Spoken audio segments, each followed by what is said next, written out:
Morning, the May 22nd, 2020 virtual emergency meeting of the Anne Arundel County Council is now in session. This morning, we will hear and vote on an emergency ordinance bill number 4120.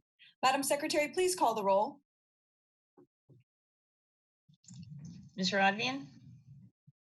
Present. Ms. Hare? Present. Ms. Lacey? Present. Mr. Volke? Present. Mr. Pruski? Here. Ms. Fiedler? Present. Ms. Pickard? Present. Legislative Counsel Linda Schuett? Present. And Madam Chair, I believe the county auditor will not be in attendance today. Yes, ma'am. Thank you. At this time, please pause for the invocation and I will lead. Let us quiet our minds for a moment. Dear God, we ask your blessings for those who have been called to lead the community in which we live and work and play. Help us not to ask first, how do we fix this? But what do we need to learn? How might we need to change? And to whom do we need to listen? Remind us that we are not only leaders, but also servants, and it is our responsibility to serve the common good of all. Remind us that no matter where we live, everyone is our neighbor, our sibling, and that throughout the ages, prophets have called the leaders of the people to respect, protect the least of those among us, our children, the elderly, the poor, those who are hungry, those who have no homes, those who are ill in body, mind, or spirit, the strangers and immigrants in our midst, those who live on the margins and those who are alone, those who are forgotten. Grant us the wisdom and courage to know and do what is right and good and true. May we speak out when it is time to speak out and listen patiently and receptively when it is time to listen. May we always be guided by the spirit of community, by the spirit of justice, and by the spirit of love. This pray in the name of all that we hold sacred and holy, all that we hold good, right, and true. Amen. Ms. Fiedler will lead us in the Pledge of Allegiance. I pledge allegiance to the flag of the United States of America and to the republic which it stands, one nation, under God, indivisible, with liberty and justice for all. Thank you. Madam Secretary, please read the Open Meetings Act statement. The county attorney has asked that I read the following statement. The Maryland Open Meetings State law requires public meetings to be open to the public and to be held in places reasonably accessible to individuals who would like to attend these meetings. General Provisions Article Section 3-102C. The virtual format of this meeting of the County Council is due to the COVID-19 emergency and is necessary in light of the serious health risks associated with public gatherings, as well as the governor's various executive orders limiting public gatherings. While a virtual meeting of this type was not envisioned by the Open Meetings Act, steps have been taken to ensure that this virtual meeting includes alternate accessibility features that the Open Meetings Act Compliance Board and the courts have reviewed and approved, such as having a call-in phone number that allows anyone with a telephone to call and listen to the meeting, broadcasting the meeting with video and audio on cable TV and on the web, and allowing written public comments to the legislation be filed with the clerk and considered by the council. The County Office of Law has opined that the public access provided by this technology makes this virtual meeting reasonably accessible to the public and therefore complies with the Open Meetings Act. Thank you. Madam Secretary, please read the statement. The Ethics Commission has asked that I advise you that under certain circumstances, members of the public may qualify as lobbyists when they testify before the County Council. If so, the law requires that certain information be filed with the Ethics Commission. The chairman of the Ethics Commission has asked that those who wish to testify in any form review the general information on lobbying sheet located on the Ethics website under Forms and Publications. If there are any questions about lobbying requirements, please contact the Ethics Commission at 410-222-4413.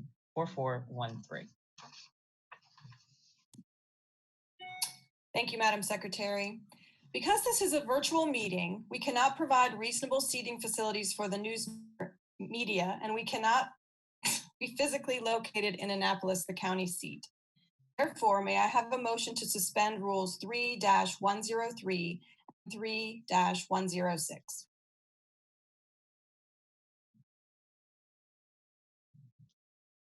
So moved, Volkey. May I have a second? Second, Rodvian. Madam Secretary, please call the roll on the motion. To suspend rules 103 and 3-106. Ms. Rodvian? Aye. Ms. Hare? Aye. Ms. Lacy? Aye. Mr. Volkey? Aye. Mr. Pruski? Aye. Ms. Fiedler? Aye. Ms. Pickard? Aye. 7 in the affirmative, none in the negative. The motion to suspend rules 3-103 and 3-106 is passed. Thank you. We also cannot provide reasonable seating for the public. Therefore, because written testimony cannot be read in its entirety into the record due to the high volume of testimony received, only the first 50 submissions will be read into the record this morning. All testimony has been received and reviewed by all council members, and a listing is posted on our website for the public to view. The numbers in support or opposition will be announced during the public hearing. Therefore, may I also have a motion to suspend rules 3-105? Hare, so moved. May I have a second? Fiedler, second. Madam Secretary, please call the roll on the motion to suspend rules 3-105. Ms. Rodvian? Aye. Ms. Hare? Aye. Ms. Lacy? Aye. Mr. Volkey? Aye. Mr. Pruski? Aye. Ms. Fiedler? Aye. Ms. Pickard? Aye. 7 in the affirmative, none in the negative. The motion to suspend rule 3-105 is passed. Thank you, Madam Secretary. Is there any item any council member would like to place on the agenda at this time? Seeing none, may I have a motion that the partial reading of any bill, resolution, amendment to a bill or resolution, or minutes constitutes the reading of the whole? So moved, Volkey. Is there a second? Second. All in favor? Aye. Aye. The motion carries. Thank you.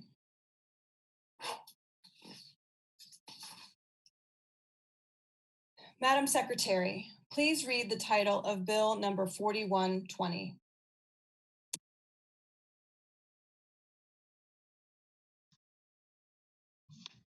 Bill number 4120, an emergency ordinance concerning proclamation of civil emergency in Anne Arundel County. Thank you. This emergency legislation is sponsored by Mr. Volkey, Ms. Fiedler, and Ms. Hare, who is going to proceed with introducing this morning.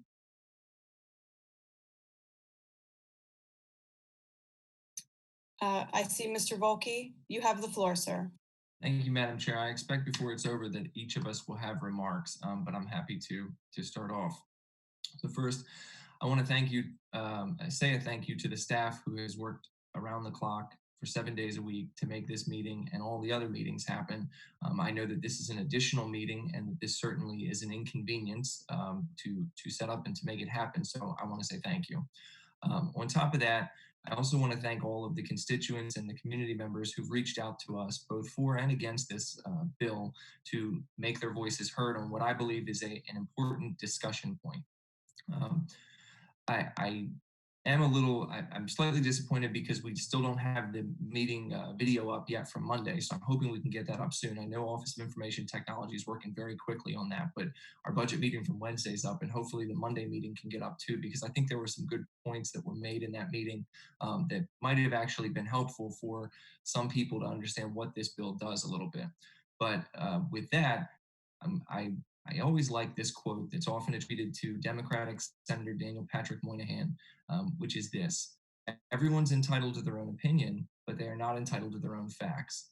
And so, at the risk of sounding pedantic, I want to start with some basic facts to ensure that we all have the same knowledge base.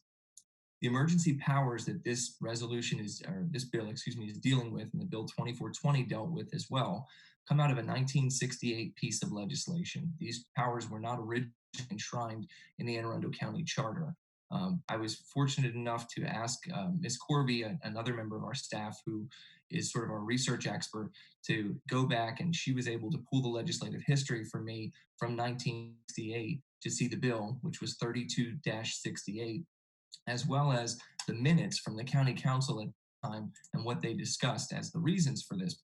And so I had actually gotten an email from someone who said, when I'd mentioned that this bill came out of riots, that I should go back and do my history research. So I did, because I knew it came out of that. I wanted to make sure I was right. So I'm going to read just a brief snippet from those 1968 meeting minutes. The bill was called by Chairman Whitmore. As you know, the Whitmore garage across the street from our council chambers is actually named for him. But the emergency ordinance was presented by the county executive at that time, and it was brought forth considering that there had been recent disturbances in April. The county had lost a court case as a result of the county executive declaring a state of emergency during a snowstorm in 1966 when he had no actual authority to do so. And there was an automobile accident which resulted in the court case. The judge ruled that under the charter, the county executive had no authority to call an emergency. This bill is being required to give the county executive authority to declare an emergency countywide or in a particular area, and to request an emergency session of the county council if there is an actual civil emergency. And then it further went on to discuss some additional details about this and where the ordinance was pulled from, which is basically other states like Tulsa, Oklahoma, Wichita, Kansas, and Rochester, New York. So I just wanted to give some background a little bit on what these powers are and where they come from. They are extraordinary powers. They were not originally anticipated by the charter drafters. They were added later by the county executive's request through the council. I also asked Ms. Corby to look for me to see if in the history of this county, which is a 7-decade history of charter government, these powers had ever been invoked before by a county executive. And the answer is no. There has never been in the history of this county a request by a county executive to extend a civil emergency proclamation beyond 7 days. So I think that's important, because I just wanted to make it clear that we are in uncharted territory where we are today, where we were 2 months ago when we were asked to grant these emergency powers to the county executive. There was no precedent. There was no historical record that we could look back to. And so at that time, we were relying on statements made to us that effectively these powers were solely going to be for the purposes of tolling certain deadlines under the county code and under the rules that would have seen the expiration of people's permits. It would have seen legislation that we had introduced die without hearings. So there were a number of concerns about just the technical procedural aspects, and that was what we'd understood these powers covered.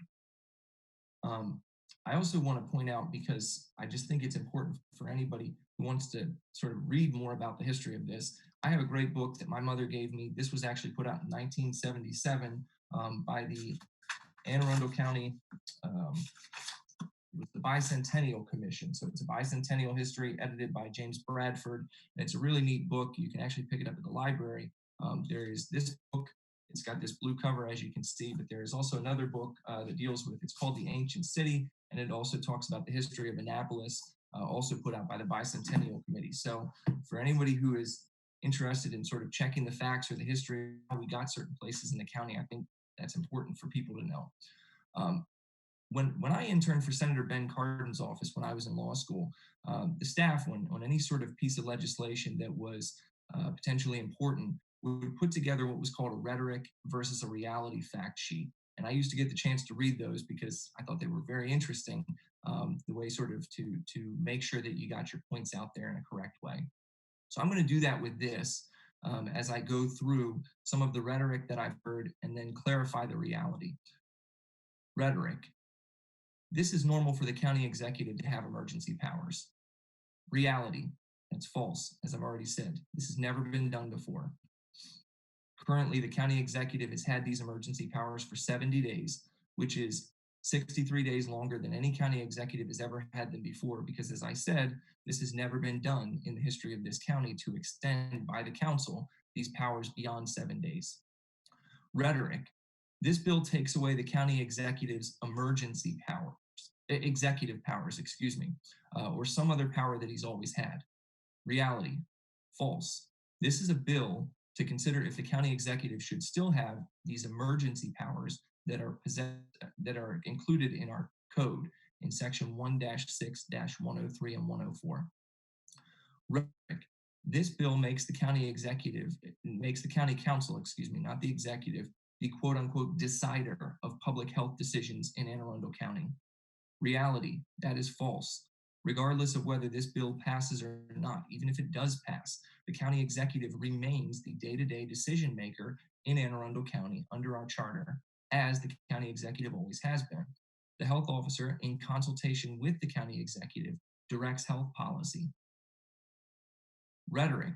This bill, if passed, will stop eviction protections that are currently in place in Anne Arundel County. Reality. False.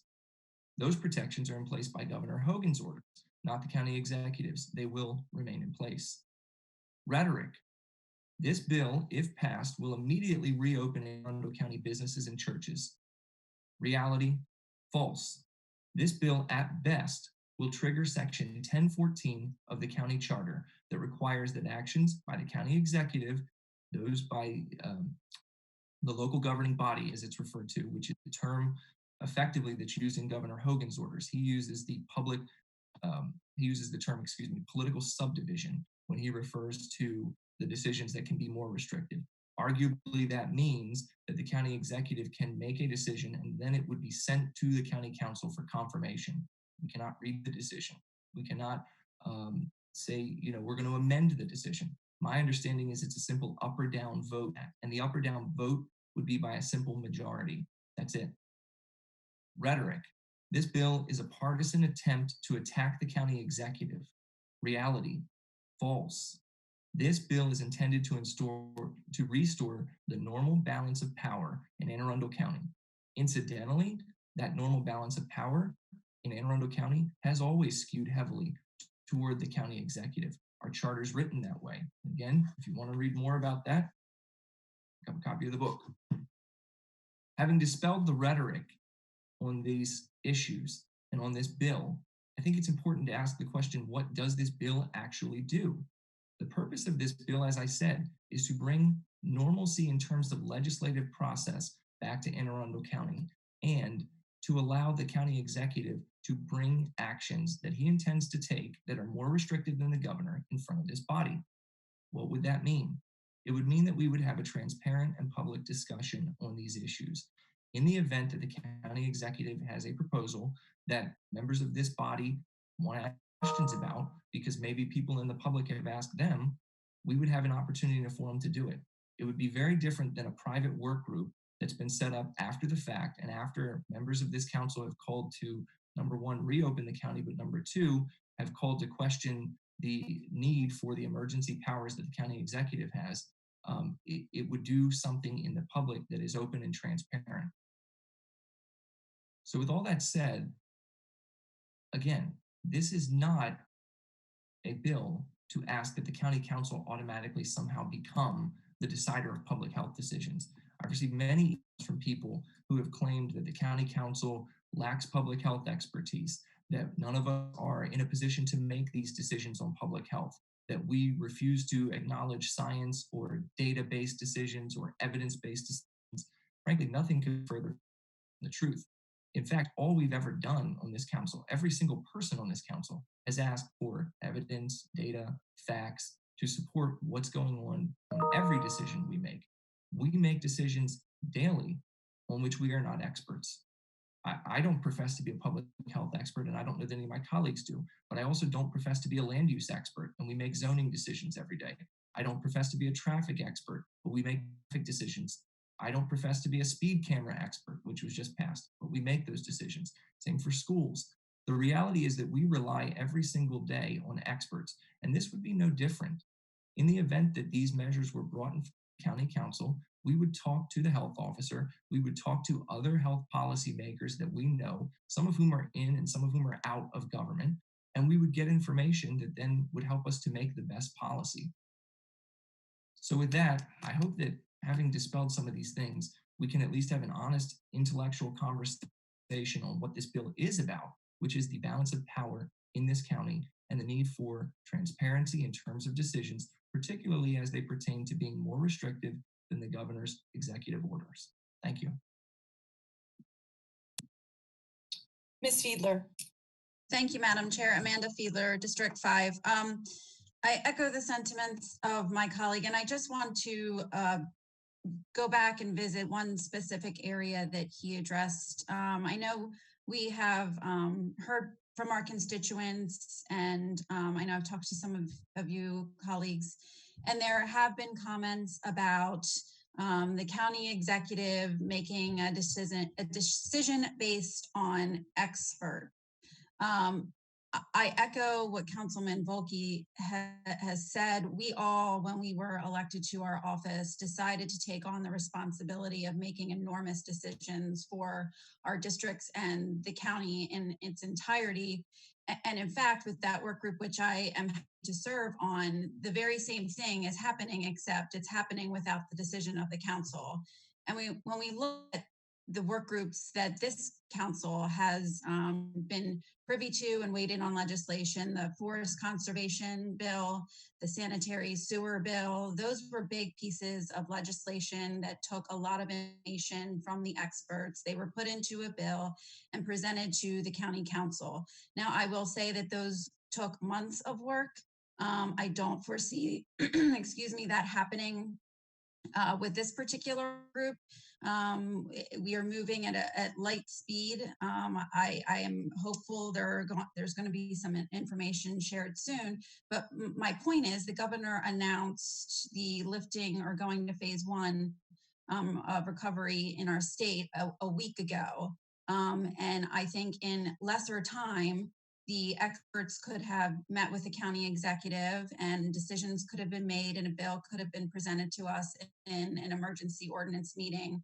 And we could end up at the very same spot that we may end up in the next 24 to 48 hours, but this council would have been a part of the decision. This is not to do anything reckless. It is really just to allow us as council members to make the decisions that we were elected to do and really restore the intent of our charter. And that's all. Thank you. Ms. Hare. Thank you, Madam Chair. Jessica Hare, District 7. I will try to focus my comments on the public side of this, since Councilman Volke and Councilwoman Fiedler have already addressed the other pieces. I guess what I'll start with is sort of democracy and balance of power. Those are the things that make our country, they make our state, they make our county, right? This is what we all believe in. This is what we are a part of. Our voices and that balance of power in the county, between the county council and the county executive, are critical. They're necessary for this county to thrive. I think a good part of that is we help our district communities give a voice to pending legislation. That's one of the functions that we serve. You can tell just from the number of public testimony submissions that we've received on this bill, how badly the community wants a voice in this decision. And it's mixed. Some people want to reopen, some people don't, some people, I mean, it's all over the place, right? We need that. That needs to be a part of this discussion. And that's, again, it's not to say we end up in any different place than we might end up today, tomorrow, next week, but they need to be heard. And right now they're not being heard because all of the decisions are made behind a closed door. I found out about the county executive's decision, right before the press conference. I don't know if other people before it in advance of that, but certainly I can tell you most District 7 residents did not feel like they had a voice in any of that discussion. I certainly did not feel like I had a voice in that discussion. I believe it was Councilwoman Lacey on Monday night who actually said it was good that the resolution was brought forward because it prompted the discussion. And that struck me. I think that that's exactly where we're at with this bill. And again, I think with any county executive legislation that's brought before us for confirmation for an up or down vote, it gives that opportunity to the public to voice their opinion, for us to consider it, for us to be able to ask questions about it, so that everything's done in an open and a transparent fashion. I've heard some concern that this would somehow slow down the process, or that this would be more bureaucratic. I don't see that as the case. The county executive never loses his ability to call emergency orders for 7 days. That is in the code now. That always exists. We would have to come and meet during that time to give confirmation to any of his orders, but we've proven multiple times now that we are capable of doing that. And I think, while there is some inconvenience, and I echo the big thank yous to our staff for making this happen, that's what we're here for. So we can do that. And I think we owe it to the public to be able to do that. Thank you. This is Allison Pickard, Chair, District 2. At this time, we'll pull in the administration for their response.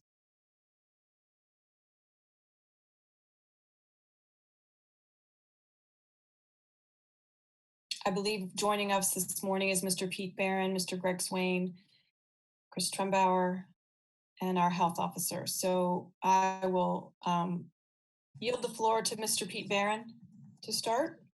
Yes? Yes. Good morning, Madam Chair, members of the council.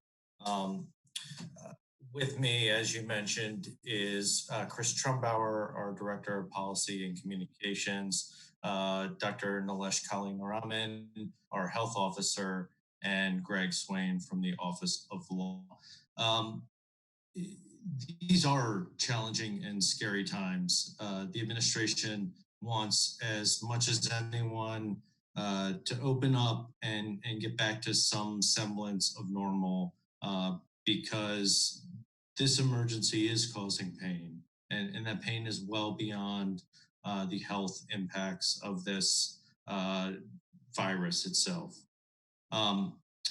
Given what we have seen on social media, and I think Mr. Volke referenced this, the facts are important. So clear up a couple of things that the governor did and did not do.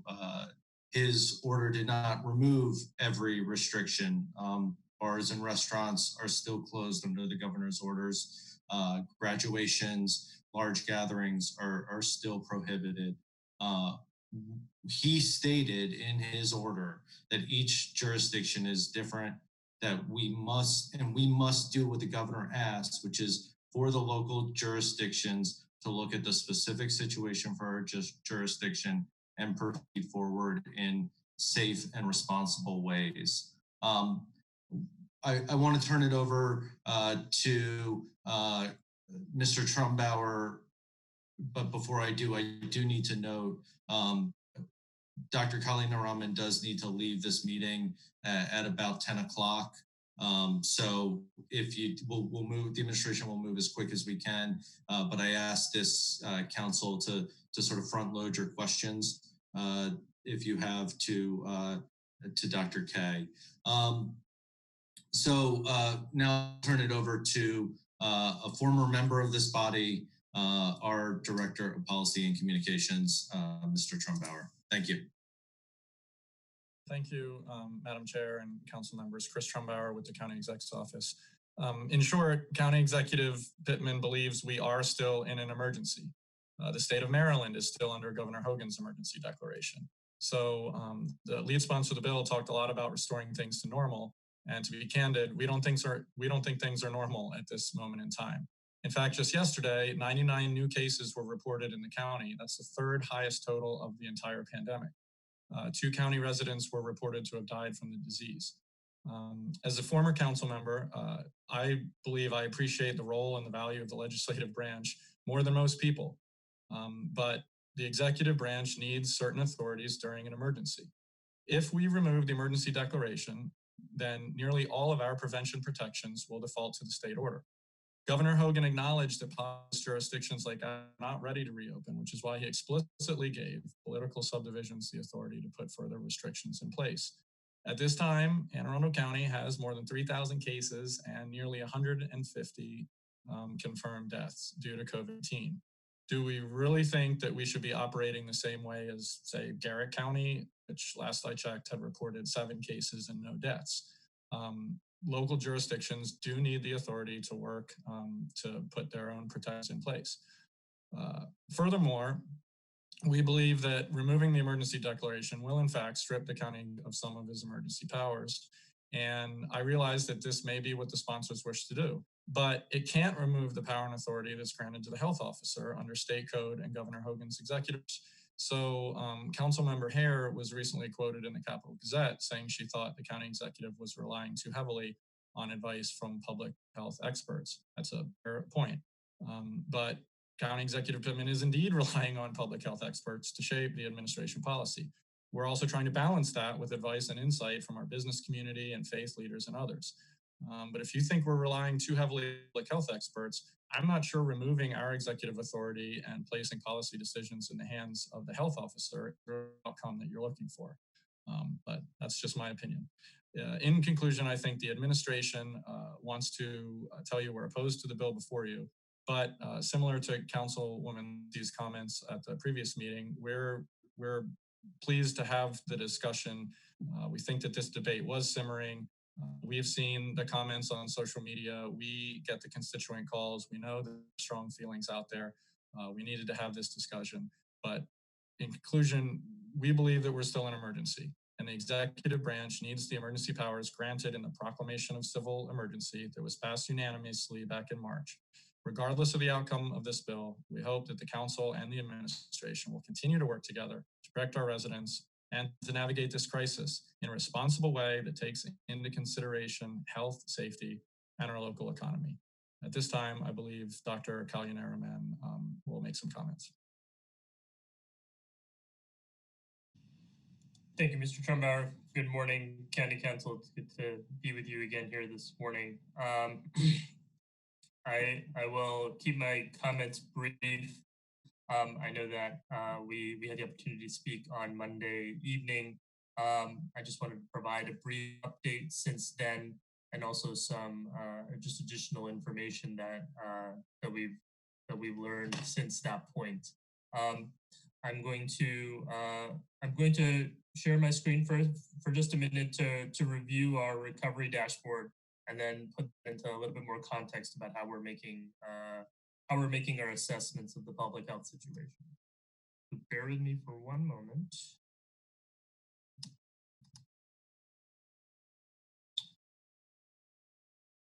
So this is a slightly updated version of the recovery dashboard that I presented to the County Council on Monday evening.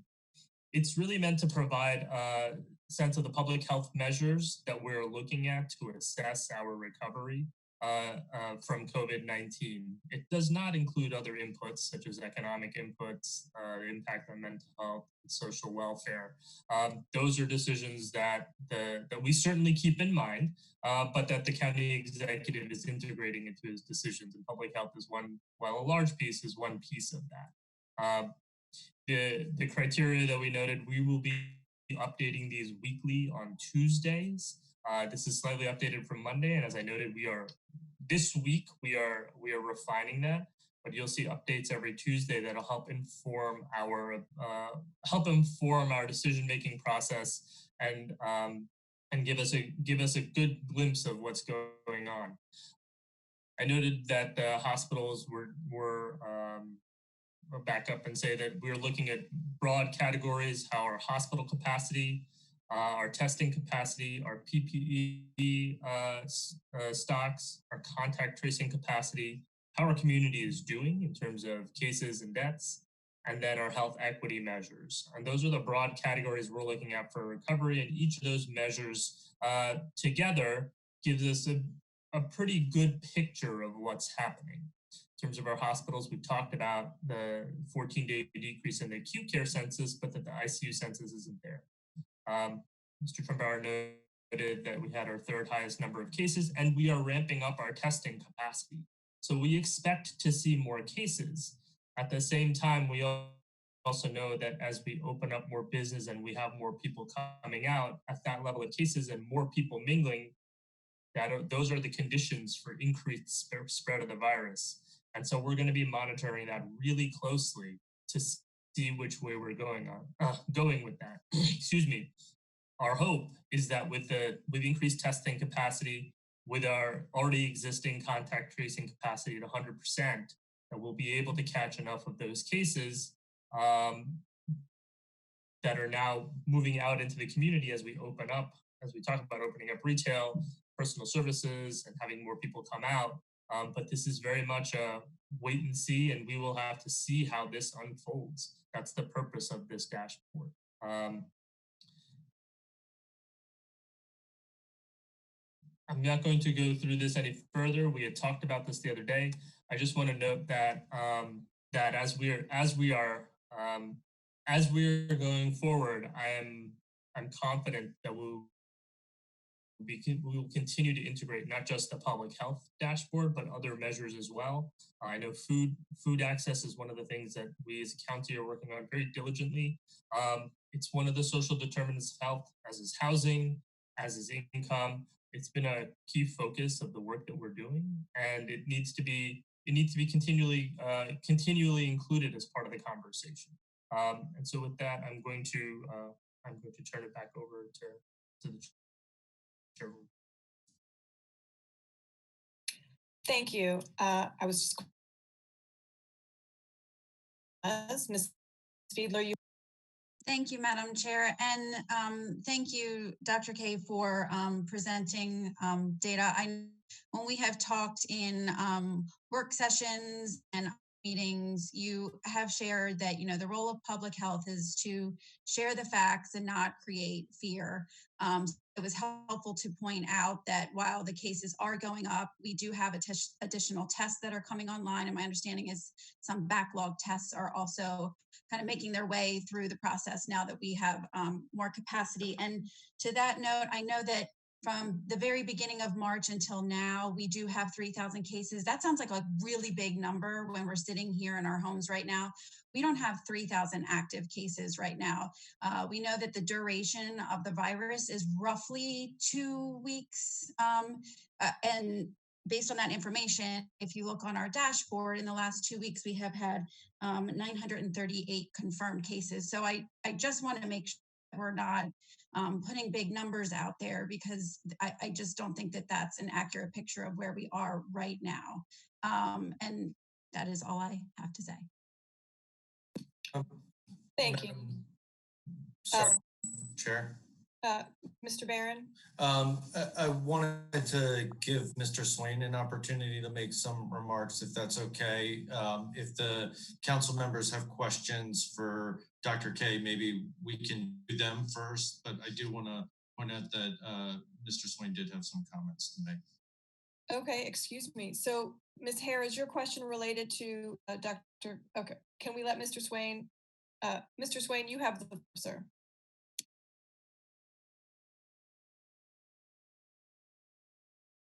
You're muted, sir.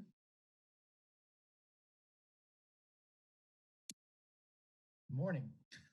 I'm Greg Swain, the county attorney. I did have a couple of comments regarding Mr. Volke's comments and a few other points as well. He referenced some prior emergencies and that no prior emergency had ever been extended. I just wanted to clarify that there have been prior emergencies declared by the county executive. 3 that I was able to locate, one in 1966, which led to the 1968 legislation, and then 2 under the Owens administration, one in 2002 as a result of a drought, and one in 2003 as a result of a hurricane. None of those emergencies were extended, that's correct, but that was due to the nature of the civil emergency at hand. None of them needed to be extended. What we're facing now with COVID-19 is a far different type of emergency, which is why we sought to extend the county executive's initial emergency declaration, which is only good for 7 days. When Bill 2420 went through, that was the council's extension of the county executive's emergency powers And as that bill was drafted, it extended not only his emergency declaration, but also executive actions that he takes under that emergency declaration.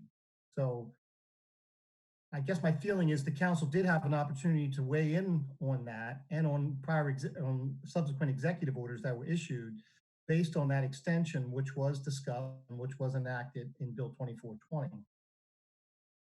And just wanted to make a couple comments about the effect of the legislation we're discussing now, which is Bill 4120. As you know, the governor declared a state of emergency and a catastrophic health emergency on March 5th, which was most recently renewed by the governor on May 6th. A series of executive orders were issued pursuant to that emergency declaration, including executive orders to close all non-essential businesses and to impose stay-at-home restriction.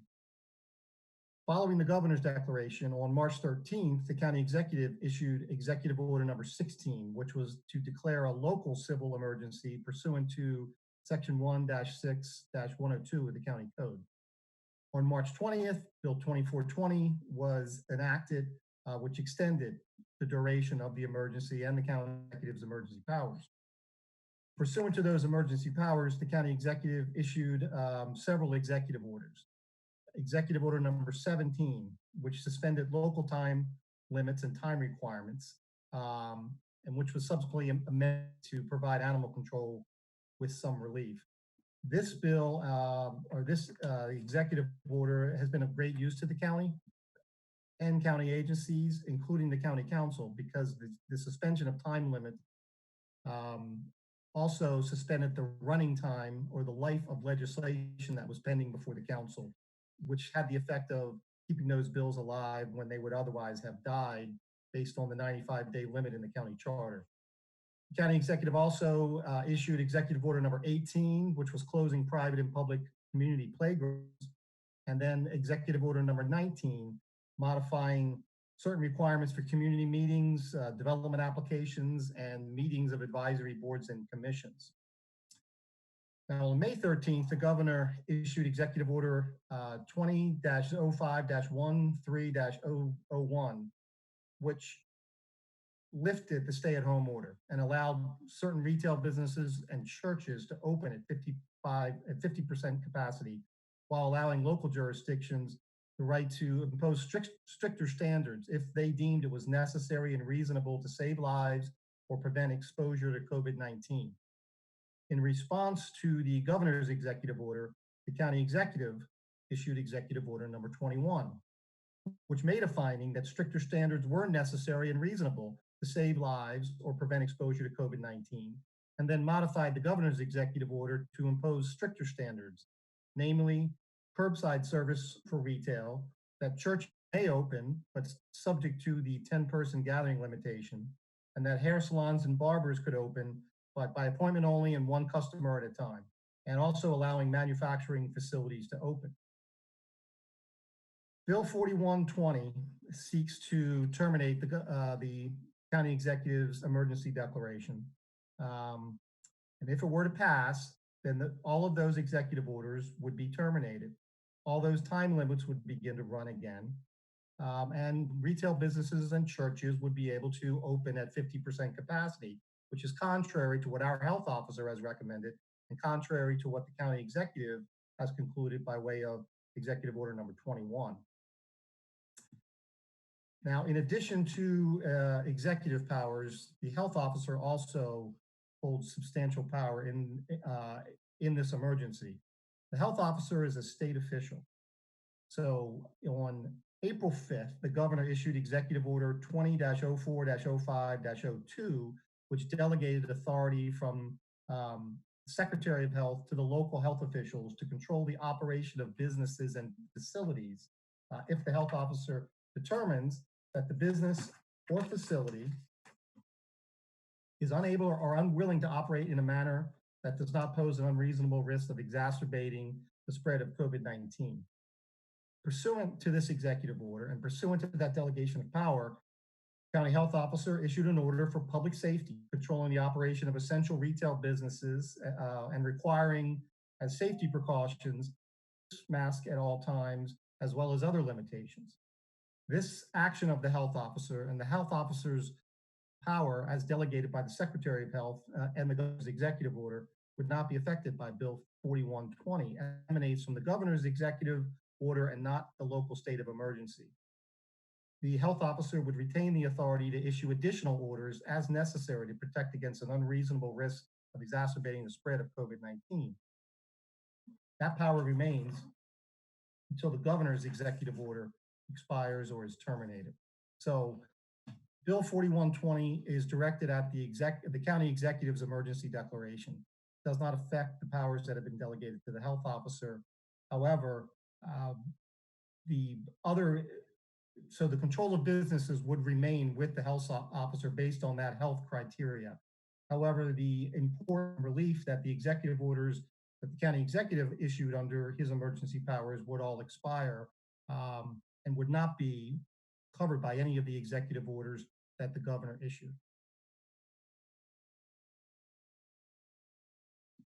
Thank you, Mr. Swain. There was some additional reality to the rhetoric there. I believe we were waiting for Ms. Hare. Ms. Hare, you have the floor. Thank you, Madam Hare. Jessica Hare, District 7. I have a couple of comments and then one question for Mr. Swain, actually. First, I'd just like to address Mr. Trumbauer's, what I'll call a misquote of what I said. I had a Facebook post that said that we cannot make decisions in a vacuum. We must consider not only the public health, but also the social, mental, emotional, financial well-being of our residents. The Capitol did report that I said we were relying too heavily on public health without considering these other aspects. So you've sort of twisted my words there a little bit. I just want to address that. Certainly public health must be considered. I also believe we have to balance that with other considerations in the community. And I stand by that. The financial, social, mental, emotional well-being of our residents is paramount. Dr. Kay and I have discussed a couple of times now this food insecurity issue and things like that. Those are critically important considerations to take. The second thing I want to say is I think we're moving a little bit into a discussion about reopening, which in my view is we're conflating process with outcome. We're discussing here the process by which decisions should be made, not necessarily the outcome. This bill is not about the outcome, it's about the process. And so I kind of wanted to just put that in everyone's mind again. And then my question for Mr. Swain is, okay, so the executive order that extended the deadlines that would effectively end, Mr. Pittman could bring a piece of legislation directly to the county council immediately, extending those deadlines again, and we give it an up or down vote. I think that's the discussion here. It's the process by which these things are happening, as opposed to all of the power being vested in one person with decisions made behind closed doors. So, Mr. Swain, could you just confirm that I am correct that even if Bill 4120 terminated Executive Order 17, I think you said it was, that extended deadlines, that piece of legislation could come right back before the council and we can give it an up or down vote to extend it for, say, 60 days, 90 days, 30 days, whatever it may be? You're muted, sir.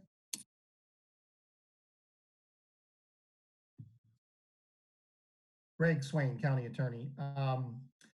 There are time limits that are set forth in the code that could be addressed by legislation. There are time limits that are set forth in the charter that could not. Which is one of the reasons why the executive order came through. And that was based on the authority granted in the governor's executive order, allowing the local jurisdictions to extend those time limits. So it would not have the same effect as executive order number 17. Thank you. And can the health officer still make those determinations? The health officer's power as delegated is controlling businesses and facilities that are operating in an unsafe manner. Okay, can you tell me which deadlines could not be extended by this council? Well, primarily is one of the most important ones is the deadline for the expiration of bills. The 95-day life of bill is in the charter. So that all of the legislation that has been told more or less as far as the timeline would not have that relief anymore. That's the one that most notably comes to mind. Okay. There's also in the charter are provisions about appeal times for filing cases with the Board of Appeals and those, as well as the administrative hearing officer. Okay, and so those would begin to toll again, essentially. Yep. Mr. Volkey? Thank you, Madam Chair. Actually, I think Councilwoman Hare, a bunch of my questions really, really well. I appreciate that, Councilwoman Hare, particularly the process questions to Mr. Swain. But I did want to ask one question to Dr. Kalyanaraman while we have him here with us. So I saw in the news coverage that Prince George's County has announced that they're moving to phase 1 of the governor's reopening plan effective June the 1st. They announced that, I believe, last night, and that's what's coming down. I pulled up their health dashboard while we're sitting here, which looks a lot like ours, interestingly, so it makes it easy for comparison purposes. They have about 13,310 confirmed cases, 440 deaths, and 2,239 hospitalizations. We have about 3,132 cases as of today's dashboard, and it shows 139 deaths on the publicly available dashboard. So I guess my question would be, are we in a worse position currently than Prince George's County?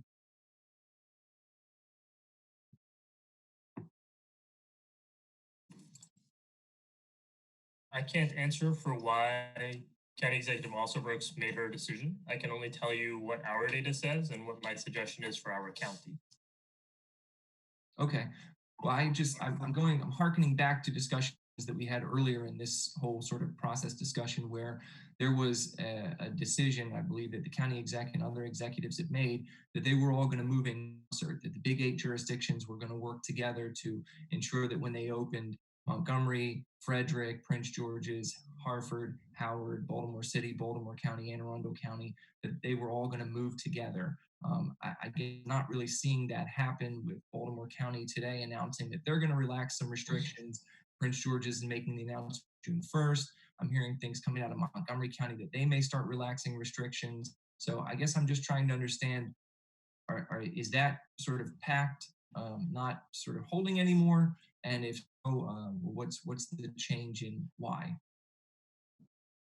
I see Mr. Trumbauer has indicated he would like to respond. Well, I think my question, Madam Chair, with respect was directed to Dr. Kalyanaraman because he's the one who is sort of leading these discussions from a public health standpoint. Well, with all due respect, Madam Chair, the question on the table is a policy question about the executive's policy, not a health question to Dr. Kalyanaraman. So I'm happy to yield to Dr. Kalyanaraman, but I don't think he should feel compelled to answer a question about what any supposed pact was between the other county executives. I'm happy to address that at the appropriate time. I was going to yield to Mr. Trumbauer because it is not my place to answer why other county executives are making their decisions. Thank you. Mr. Trumbauer, you have the floor.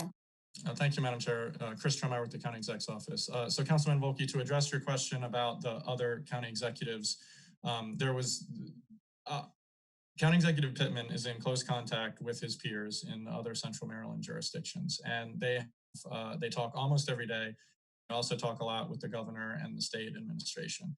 And there was, I would say, agreement between 7 of the most populous jurisdictions that at the time of the governor's orders, none of them felt comfortable after consulting with their health officials that they were going to follow the governor's overall state policy of opening to 50% of the fire code to retail businesses and the other things. So there was, I can tell you that there was not a pact to all move together with the same policy all at the same time, but there was a discussion about who felt comfortable doing what the governor was allowing and who didn't.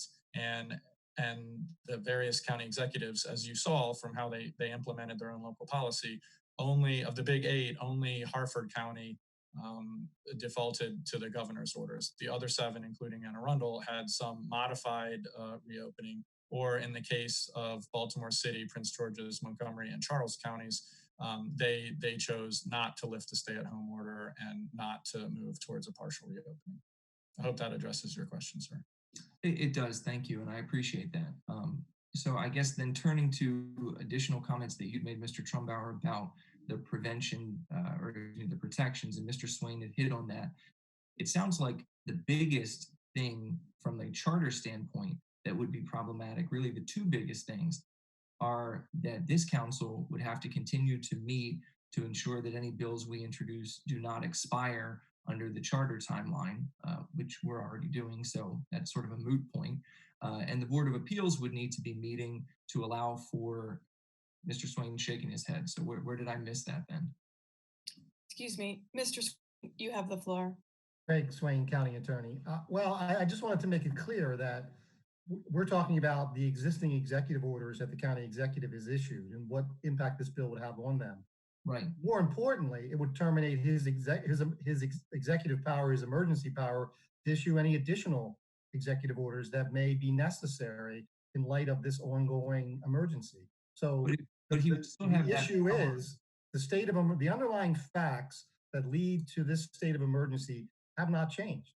From the time that this was originally passed back in March, the situation is worse now than it was then. So if the question is, what's the effect of this bill? The immediate effect is those executive orders would be terminated. But more importantly, I think, is the county executive's emergency powers would be terminated. And he can't go and make another declaration once this council has made a finding that the emergency no longer exists. So the underlying facts that led to the state of emergency in the first place still exist. So we're not just talking about the executive orders he's issued. We're talking about his ongoing emergency executive powers and the ability to be able to react to whatever else this pandemic may have in store for us. And that's certainly Mr. Volkey. Oh, thank you, Madam Chair. Nathan Volkey again. That's certainly compelling, Mr. Swain. We need to make sure that we are keeping this conversation through the chair, please, this morning. Certainly. Thank you, Madam Chair. You do a really good job with that, so let's keep it going. You may be recognized. Thank you.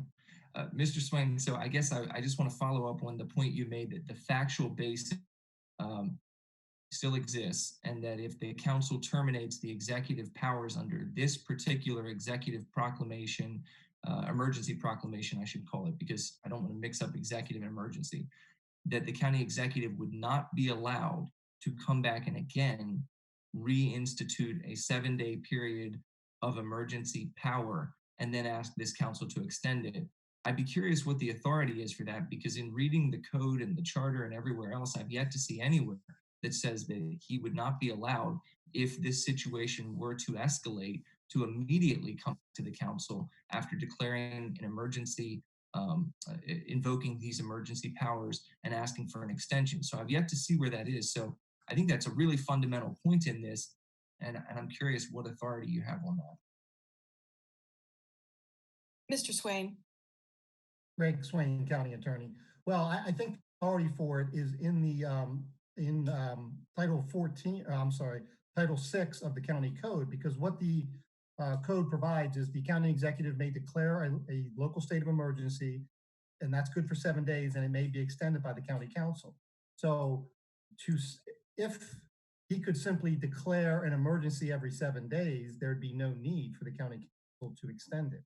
So I think a fair reading of that is once an emergency is declared and it's been extended, I don't think the intent of the law was ever that the county executive can declare another emergency based on the same set of facts. Now, if the situation changed, then we would have to revisit that. If the situation worsened and it was a different state of facts to support the emergency declaration, then he probably could do it. But my point is, if the council finds that there's no passing Bill 4120 really requires this council to find that there is no local state of emergency at this time. If that state of emergency, if the set of facts continues, then I think it weighs against the county executive declaring another state of emergency based on those facts. If the situation worsens or changes substantively, he probably can. Again, this is a statutory interpretation because there is no express statement of law that would control in this situation. Madam Chair. Yes, thank you, Mr. Barron. Thank you, Madam Chair. I just want to remind everybody of the time, and I do respectfully ask that Dr. K be excused. I think we probably can squeeze one more question in for him if the council so pleases. Thank you for that reminder of time, Mr. Barron. Do my colleagues have any further questions for Dr. Kalyana Raman? Thank you for being with us this morning, Dr. Kalyanaraman. And I know you have a lot of work ahead. So be safe, be well, enjoy your weekend as much as you can. I see that my colleague, Ms. Fiedler, has a question, and I just wanted to point out, because it's relevant to the conversation that we've been having. This council is only allowed to meet in 45 legislative days, I believe, but I'm sure someone could. I believe we're on legislative day 20, and by my calculation, with our recess in August and holding just our first and third Monday meetings, we reach, I believe, 33 or 34 meetings by the end of this calendar year.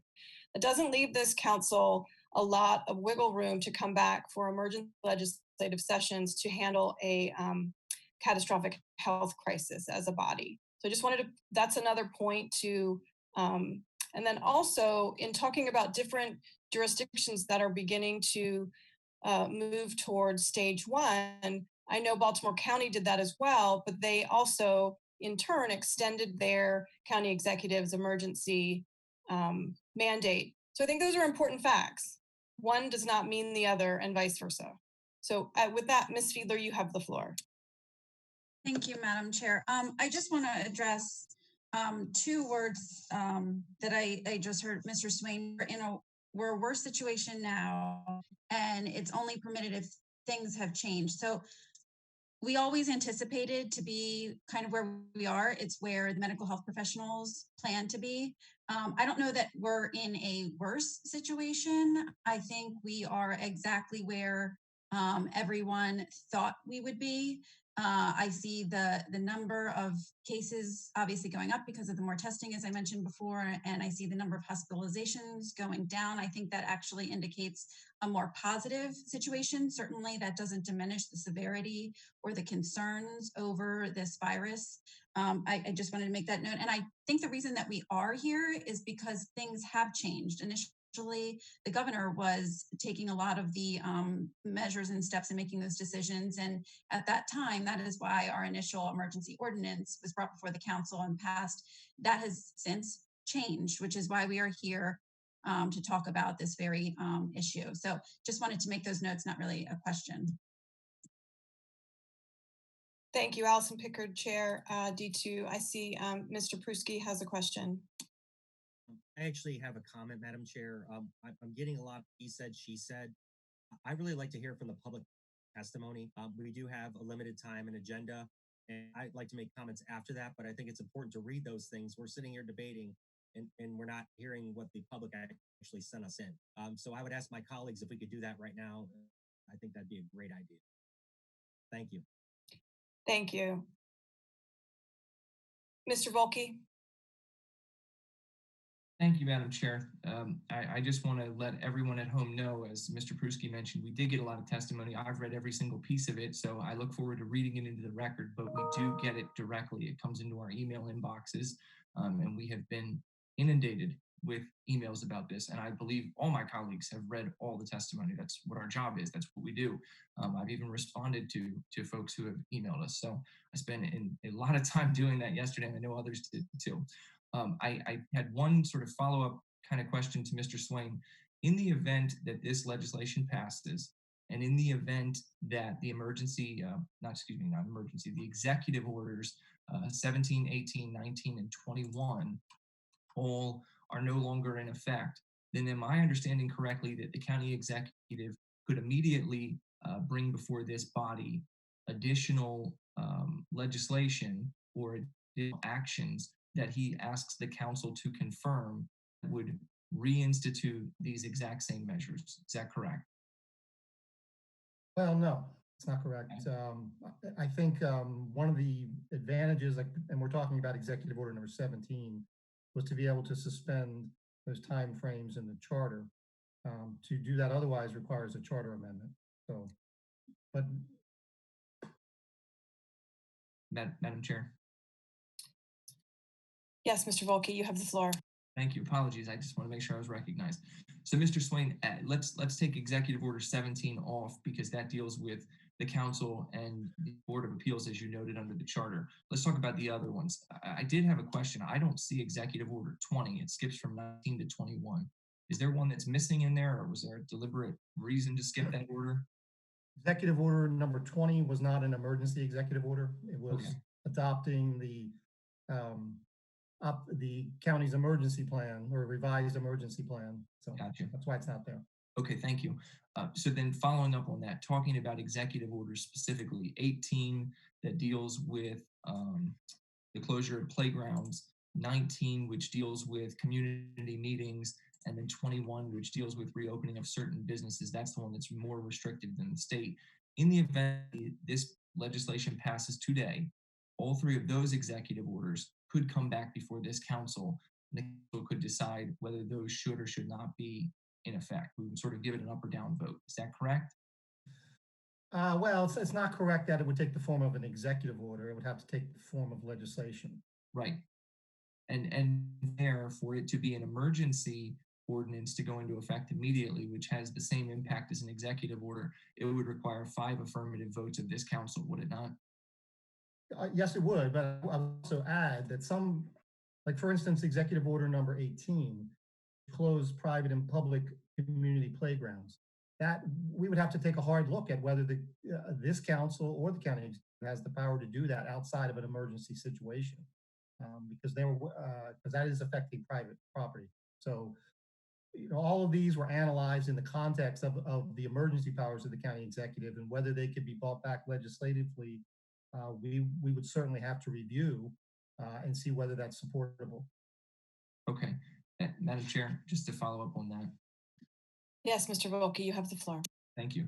So Mr. Swain, again, so the playgrounds might be slightly problematic, but in terms of the businesses and the churches, that certainly could come in front of the council because I believe that power is pretty expressly granted to the political subdivision by Governor Hogan's order. Is that right? Well, that kind of begs a question as to what the governor means when he says political subdivision. I would note that in the State Emergency Powers Act, which is Title 14 of the Public Safety Article, a section of that act does define local government body as referring only to the county council. So when we look at what the county or what the governor used in his executive order, the specific language, because it's emanating from his exercise of executive power. Our opinion is that refers to the exercise of executive power by the local jurisdictions. So I think it would if that were to be done legislatively, it probably would require both, in the nature of a resolution from the county executive approved by the county council. But again, I don't think the way we have viewed his executive order is that's referring to the exercise of executive power by the county executive and not legislative power by the legislative branch. Oh, Madam Chair, just final follow-up. Mr. Volke, just to know that we have a colleague that's asked to move to public testimony. I understand that. Thank you, Madam Chair. So Mr. Swain, just so that I'm sort of wrapping this up correctly, if passed, Bill 4120 would require that the county executive obtain 5 votes of this council to institute some of these actions. Am I understanding that right? If it were done legislatively as an emergency ordinance, it would require 5 votes, correct? Thank you. Ms. Lacey.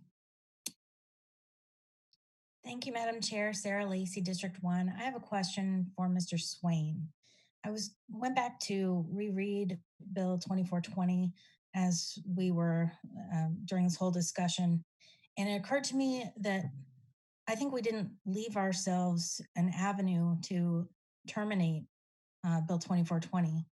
That we expressly said it would terminate by the later of April 4th, 2020, or when the governor's declaration of a civil emergency were terminated, whether by him or by the General Assembly. So there's a question, I think, to be clarified. Do we actually have the power to terminate the county executive's emergency authority by what we did in 2420?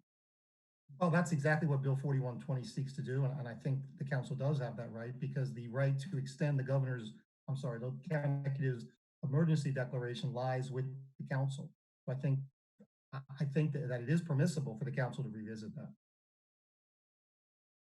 Okay, but that would be a decision that what it would necessarily mean that what we had decided in Bill 2020, the majority of the county council would need to decide, not just the majority, but a supermajority of the county council would need to decide that the conditions that prompted Bill 2420 no longer existed, even though there's civil emergency still exists.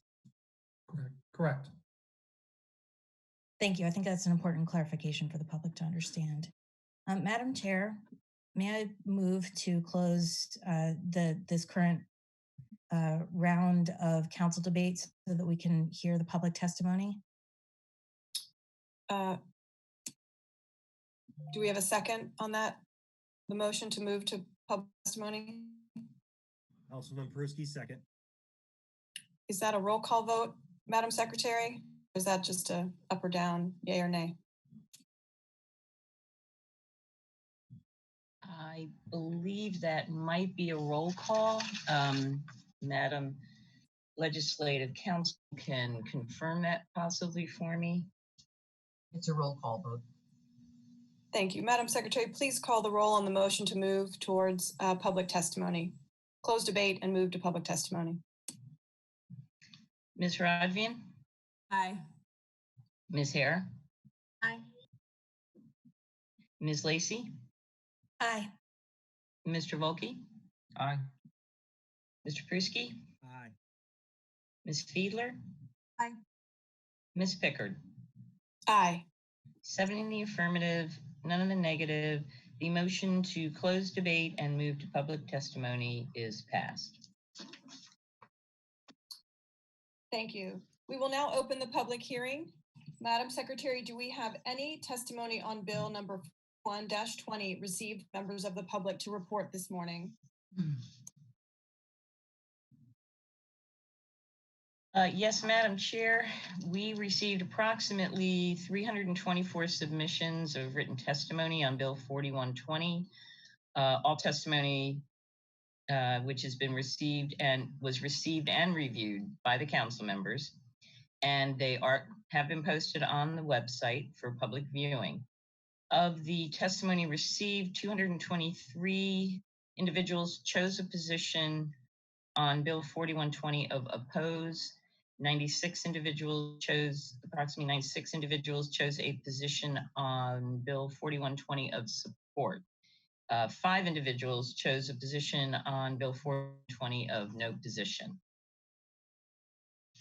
And I will read the first 50. Mr. Volkey, Thank you. We're in the middle of public testimony at this time. I understand, but a point of order, as I understand, parliamentary rules take precedent. Go ahead. Thank you. I just want to clarify that having reviewed all of the 324 submissions of testimony, that, as should be noted, the tallies that were just read in are not necessarily correct, because the self-identified support or oppose button often disagreed on a lot of pieces of testimony with the written testimony that's submitted, which is one of the reasons that I'd asked prior to this meeting that the tally not be read into the record, because frankly, it's inaccurate. So unless someone has gone through and read every single piece to ensure that the two conform and are correct, I think that the tally that was read in is not inaccurate. So I would just want to make that point of order for anyone watching. Thank you, sir. We did agree to revise the rules on public testimony for Tuesday so that we could inform the public how those revisions would take place. From my understanding, there was some of that on both sides of the oppose and support. So that's said today that these were approximate. All the testimony is online for everyone to review. Thank you, Madam Secretary. You may continue.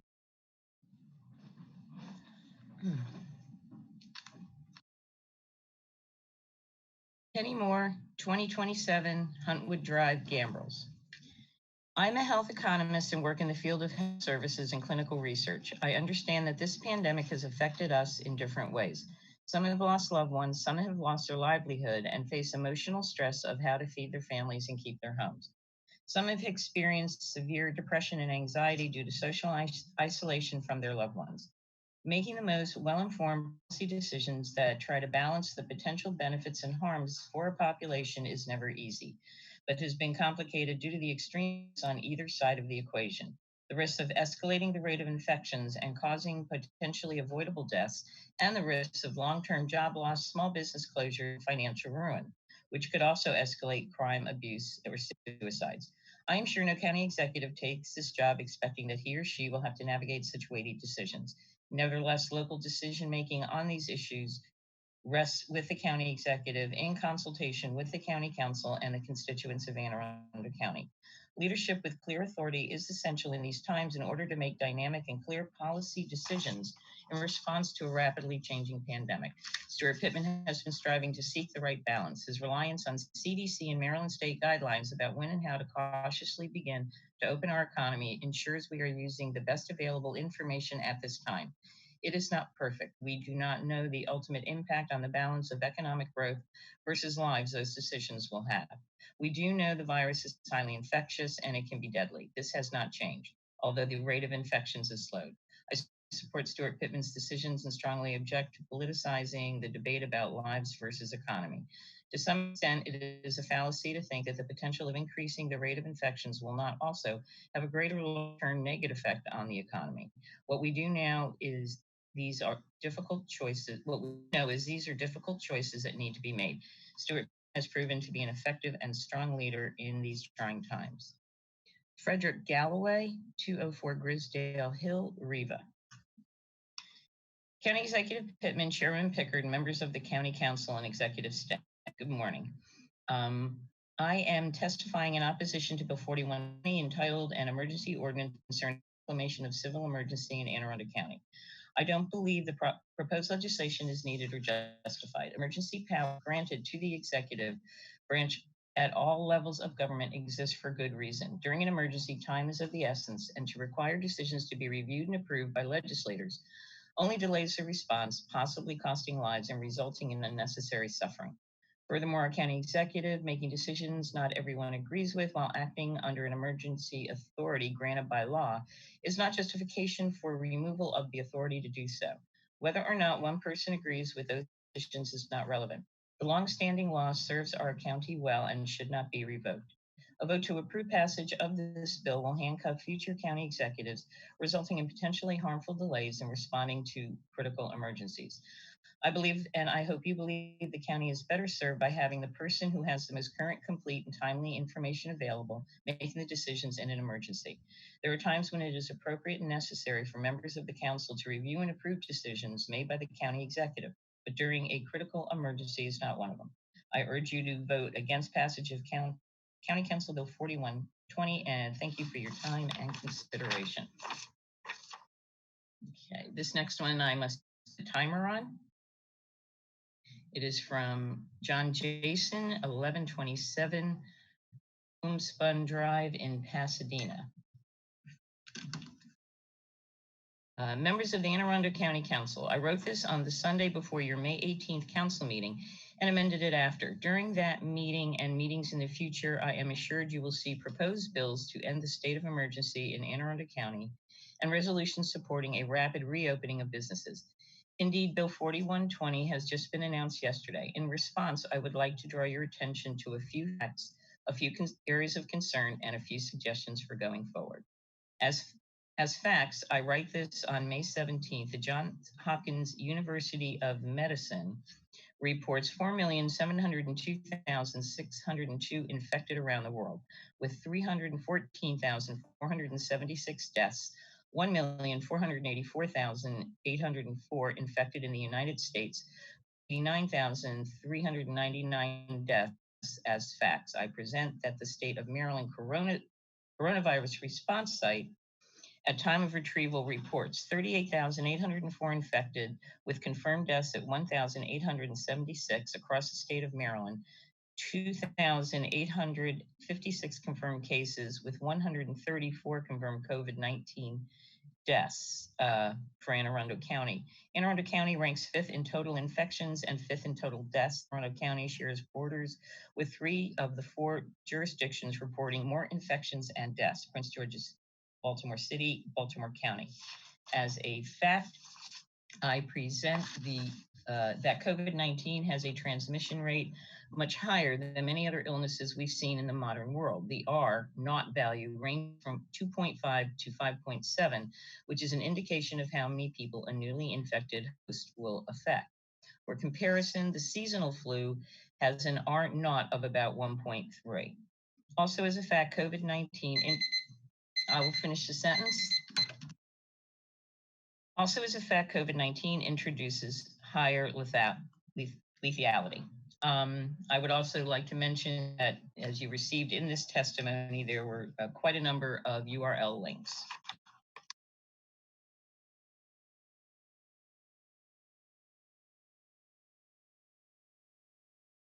Marcia Mia, 6 Fordham Court, Millersville. Our county executive needs time to retain his rights to protect our county as allowed by the governor's own order. Lou Fesaponte, 1419 Cape St. Clair, Annapolis. My fight against COVID-19, what I hope to discuss is how I got infected, my early symptoms, my fight, what doctors and clinical professionals have told me, and what I've learned about COVID-19, my recovery, and the fact that no one person has stated they think I infected them, either diagnosed or otherwise. I will offer no opinions, just my facts, and I have documentation to prove my story and will make everything public if need be. David Gebhardt, 3516 Jamestown Road, Davidsonville. The citizens of Anne Arundel County understand the risk of the virus, and they understand the risk of businesses not being able to open. It is our right as citizens to act responsibly as we do in our daily lives. It is our right to live without the interference of government mandating which businesses survive and which do not. Anita Bobtich, 849 Woods Road, Pasadena. A simple majority should never be allowed again to allow a county executive to hold such power. A full majority is a must. You work for the people. Heather Crowder, 209 West Street, Annapolis. End the civil emergency and reopen small businesses. Small business owners are the front line of creating a safe space for customers to return to. We have gone from flattening the curve to waiting for a cure. Open Anne Arundel County. Dorothea Hollebeck, 56 Riverside Drive, Severna Park. I am a small business owner of 2 skincare practices, one located in Severna Park and the other in Easton. I specialize in corrective skincare, skincare rejuvenation, and skincare prevention. Prior to the COVID-19 pandemic, my business would gross about $110,000 a year and was thriving, with January 2020 being one of my top months for sales in my 10 years of being in business. On March 15th, 2020, I made the decision to stop seeing clients in both areas in an effort to do my part in helping the spread of this terrible virus. To maintain my businesses in 2 locations, I must rent a space in each area. Additionally, I recently invested nearly $2,000 in state-of-the-art equipment for my practice. I must continue to make both these rental payments and continue to pay on my business loan despite the closure of my business. My lack of being able to reopen my business and offer my services is dramatically impacting my business's future financial viability, and also negatively impacting many of my clients. I have made all the necessary changes to meet COVID-19 sanitation requirements and have additionally consulted with my industry experts on how to proceed safely in this new environment. This was not a great challenge since, due to the nature of my business, perfect sanitation practices have always been a requirement, and I truly believe I could operate safely at this time. Please do not extend the shelter in place longer than May 1. I, along with many other small business owners, will not have the means or the ability to hold on much past that. I love what I do and don't want to see the business I have worked on for so long and with so much passion crumble when I have the means to operate safely and effectively in this new climate we find ourselves in. Heather Snowden, 1405 Foxwood Court, Annapolis. We desperately need to get Anne Arundel County back open. Business and people's livelihoods are dying each day. Doors of small businesses are closed and they cannot survive doing curbside pickup only. Hair salons cannot function, only being able to see one client at a time. People should have their religious freedom, which is what this country was in. There is no reason why these businesses can't open using the appropriate safety measures from the CDC. The bottom line is people are going to do what they are comfortable with or not do what they aren't comfortable with. Also, I keep seeing articles how hospital admissions and ICU admissions are down. Please open Anne Arundel County at least to phase 1 so we can begin the recovery process. David Bishop, 811 Maga Vista Road, Arnold. Key powers are necessary in times of insurrection and pandemic. However, we have a limit on even those powers for a reason. Any power used, even with good intentions, can be a manipulation of law and a denial of rights to the people. At this point, for a majority of our county, we have no need for the kings of extreme actions and powers being laid out by the county executive's office. We do need a strong public awareness campaign in high density areas and large gathering areas. 50 to 75% capacity limits are still reasonable depending on the type of activity. But these decisions can be made quickly by a county council rather than a single executive who handpicks their staff. Unfortunately, our staff structure in government doesn't offer much challenge to the executive very often, but not always. As a result, at every level, we can end up with a staff cabinet of yes men, women, no matter who is in office. Emergency powers should always be limited, and in this case, they should be lifted from the executive, and the council should set the economic recovery procedure going forward. Jennifer Moyer, 8076 Outing Avenue, Pasadena. Please reopen our small businesses, parks, and beaches. These are all essential for our mental health and long-term economic growth. If there is no revenue, then there are no taxes being paid. Without these taxes, essential services and employees of these services may not be able to be paid. This includes you. You all ran on the importance of small business growth in our county. Please stick to your campaign promises and stop playing politics with our lives. Thank you. Okay. Christopher Prender, 422 Beach Road, Arnold, supports. Joseph Duckett, 03 Fawn Haven Court, Millersville. Please put a stop to our county executive's misguided progressive agenda, which is destroying our economy and society by his own nearly unilateral administrative death. While an argument could be made for the emotional overreaction that resulted in the initial lockdown, that is now way behind us, and the continued effort to keep our society and economy shut down is a serious infringement on our constitutional rights. The cure has now become worse than the disease. Please act now to follow Governor Hogan's order and reopen Anne Arundel County at the earliest possible opportunity. Lori Crisafulli, 906 Blue Ridge Drive, Annapolis. Please remove the power over 570,000 residents from one. My apologies. Please remove the power over 570,000 residents from one person. This is no longer about the good of the people. It's about the power and politics. We are Americans, and we should be able to decide what is best for ourselves and our families. Those who can't stay home and those who can go out. All we are doing is spending our money to neighboring counties. People are not safer in Home Depot than small businesses. Allow everyone to open and practice safe social distancing. Our hospitals are not overwhelmed. We need our freedom back now. I urge you to consider the mental health well-being of our people and children. The suffering is beyond what it should be. As a parent, I have a child suffering severely from depression since this lockdown, and I know we aren't the only ones. Let's get out and start our new normal now.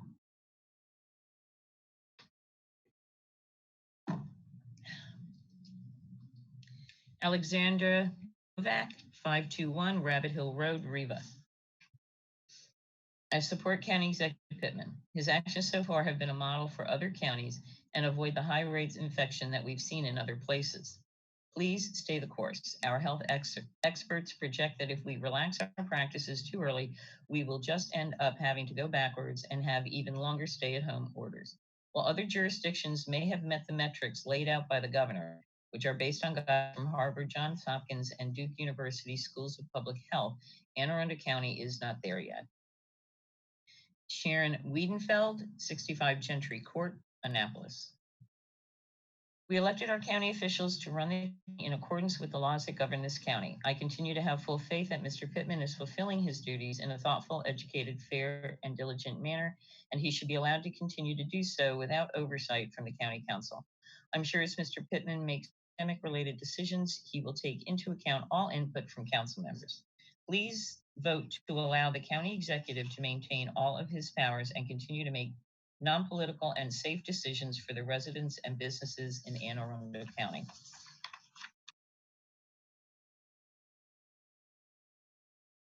Brooke Shandemeyer, Stony Creek Road, Annapolis.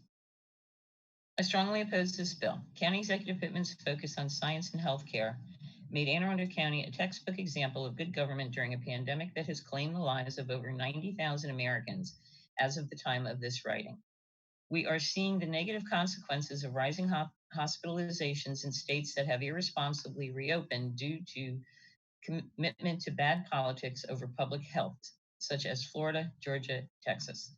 Anne Arundel County should not join their ranks. This bill is nothing more than a shameless political pandering from two council members seeking higher office at the expense of the lives of Anne Arundel County residents. Reopening irresponsibly will get people killed. This is not hyperbole. The council members should know exactly what their opportunistic grandstanding will lead to.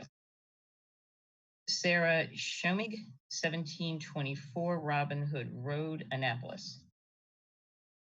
The county executive and the county health officer have done an excellent job of making science-based decisions regarding the reopening of Anne Arundel County. We should allow them to continue to exercise their judgment, which is rooted in science-based parameters. Anne Arundel County has not yet shown the indicators that allow for a reduction in restrictions. I oppose the county council trying to interfere in this way. Amelia Mitchell, 1327 Bay Avenue, Highland Beach. I'm writing to oppose this bill. Our county executive is making cautious decisions based on science and data. That is what we need to allow our communities to survive the coronavirus and come back strong. Lives and health are critically important, and this approach needs to continue even when a vote minority disagrees. Please protect and support Anne Arundel County residents. Carolyn S. Derby, 940 Astern Way, Annapolis. I support the county executive's approach using health and scientific data. I don't want the county council second-guessing every decision. Pardon me. I oppose 4020. Chelsea Water, 205 Porter Drive, Annapolis. I don't want the county council second guessing every decision of my democratically elected representative. Pittman is doing a good job in using scientific data to protect our health. Babette McGuire, 7375 Glebe Meadow Way, Edgewater. The shutdown was designed to protect the healthcare system from being overwhelmed. We have accomplished that. The shutdown was not designed to eliminate new cases. There will be new cases until there is a cure. Our healthcare system can handle new cases. The surge, has Florida or Georgia seen a surge over their system? No. If we remain closed, we will collapse our economy, and that will most definitely overwhelm our healthcare system as well as every other industry. Kathy Lowe, 487 Aaron Garth, Severna Park. I'm disappointed that the council is considering Bill 4120, a mechanism that allows an end run around the executive's emergency authority is bad governance. In the particular case of COVID-19 emergency, our nation desperately needs a coherent tone from the top, and this bill would allow the national disarray to trickle down to the local level. The governor is responsible for the entire state, including many rural counties. AA County is part of the urban Baltimore-Washington corridor. Opening up AA County on par with rural counties would weaken the efforts of adjacent urban county leaders to exercise caution in reopening. I would rather see the council focus on ways to support people and businesses who are adversely impacted by emergencies, both now and in the future. For the record, I support the county executive's decision reopening Anne Arundel County, and I would like to see us all pulling in this direction as opposed to dividing among ourselves. Carmen Skarlupka, 5608 Bimini Court, Churchton.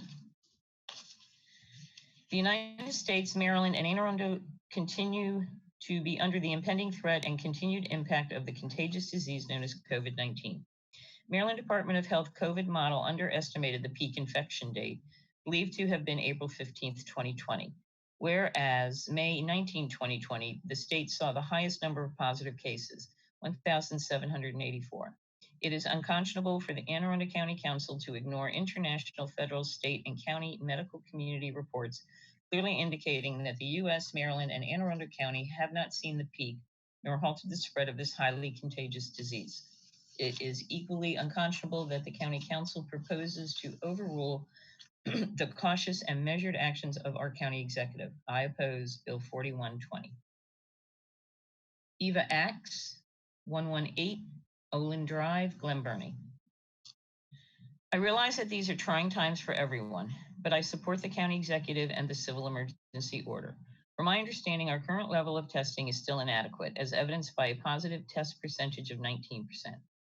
Until we can be certain that we are capturing the real picture of the level of COVID infection in the county, it would be premature to open venues, especially indoors ones, to substantial crowds. Hopefully, now that testing is being opened up to asymptomatic folks, we can get a clearer picture of what is going on in our county over the next week or two and move forward with opening up restrictions. I realize that this is adversely impacting our economy and local small business owners, but I am sure I am not alone in thinking that we should not be rushing forward without all pertinent facts at hand. Thank you for your time. Mary Gallagher, 10 Monticello Avenue, Annapolis.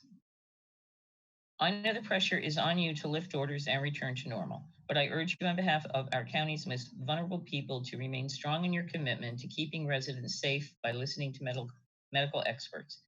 Without someone in leadership holding the door against the virus, people fall back into old habits, which lead to quick spread and death. I worry that without your backbone on this, other leaders will also give in to the rash reopen crowd. It's a house of cards, really. I wish the governor held out for another month. Continue to put epidemiologists and scientists in the driver's seat. Amy Leahy, 712 Monmouth Avenue, Severna Park.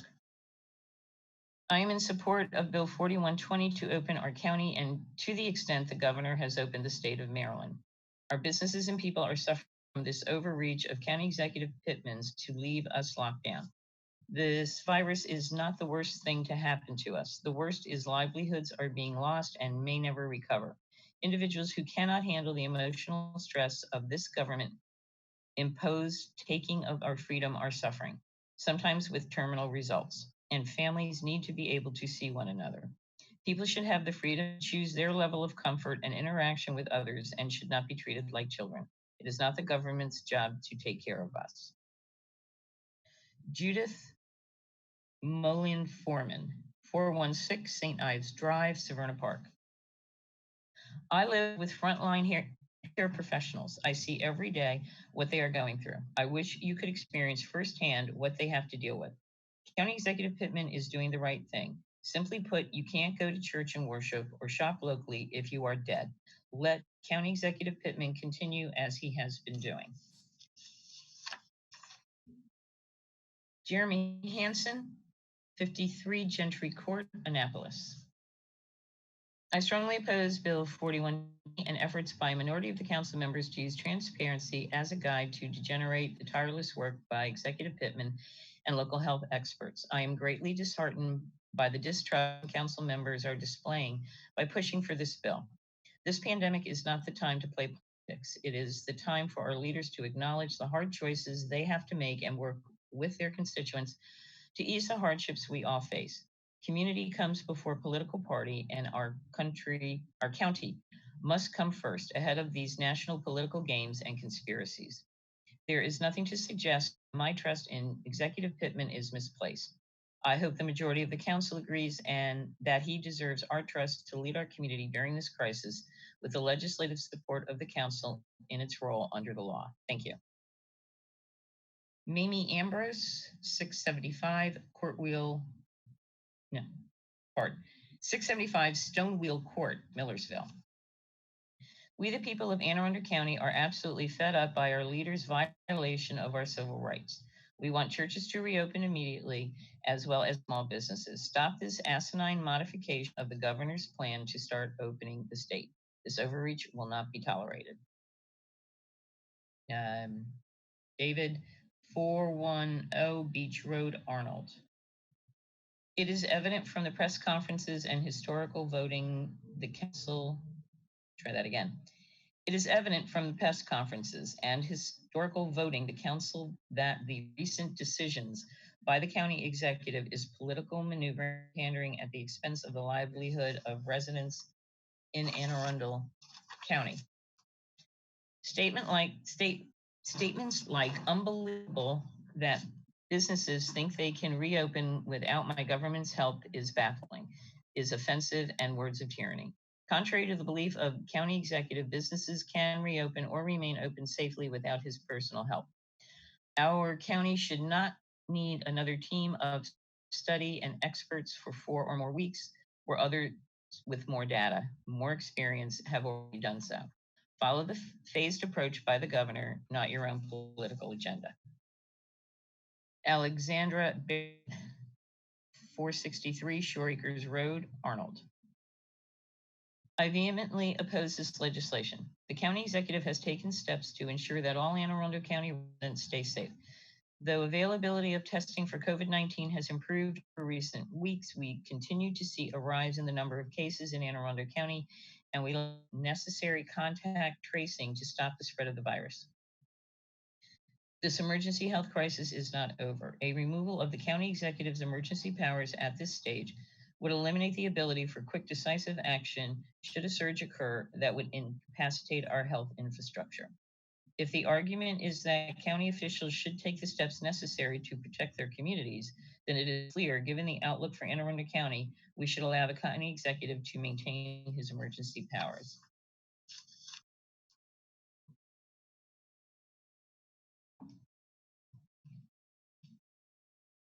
Robert Atkin, 928 Coachway, Annapolis. I support ending the emergency civil measures due to the COVID-19 virus.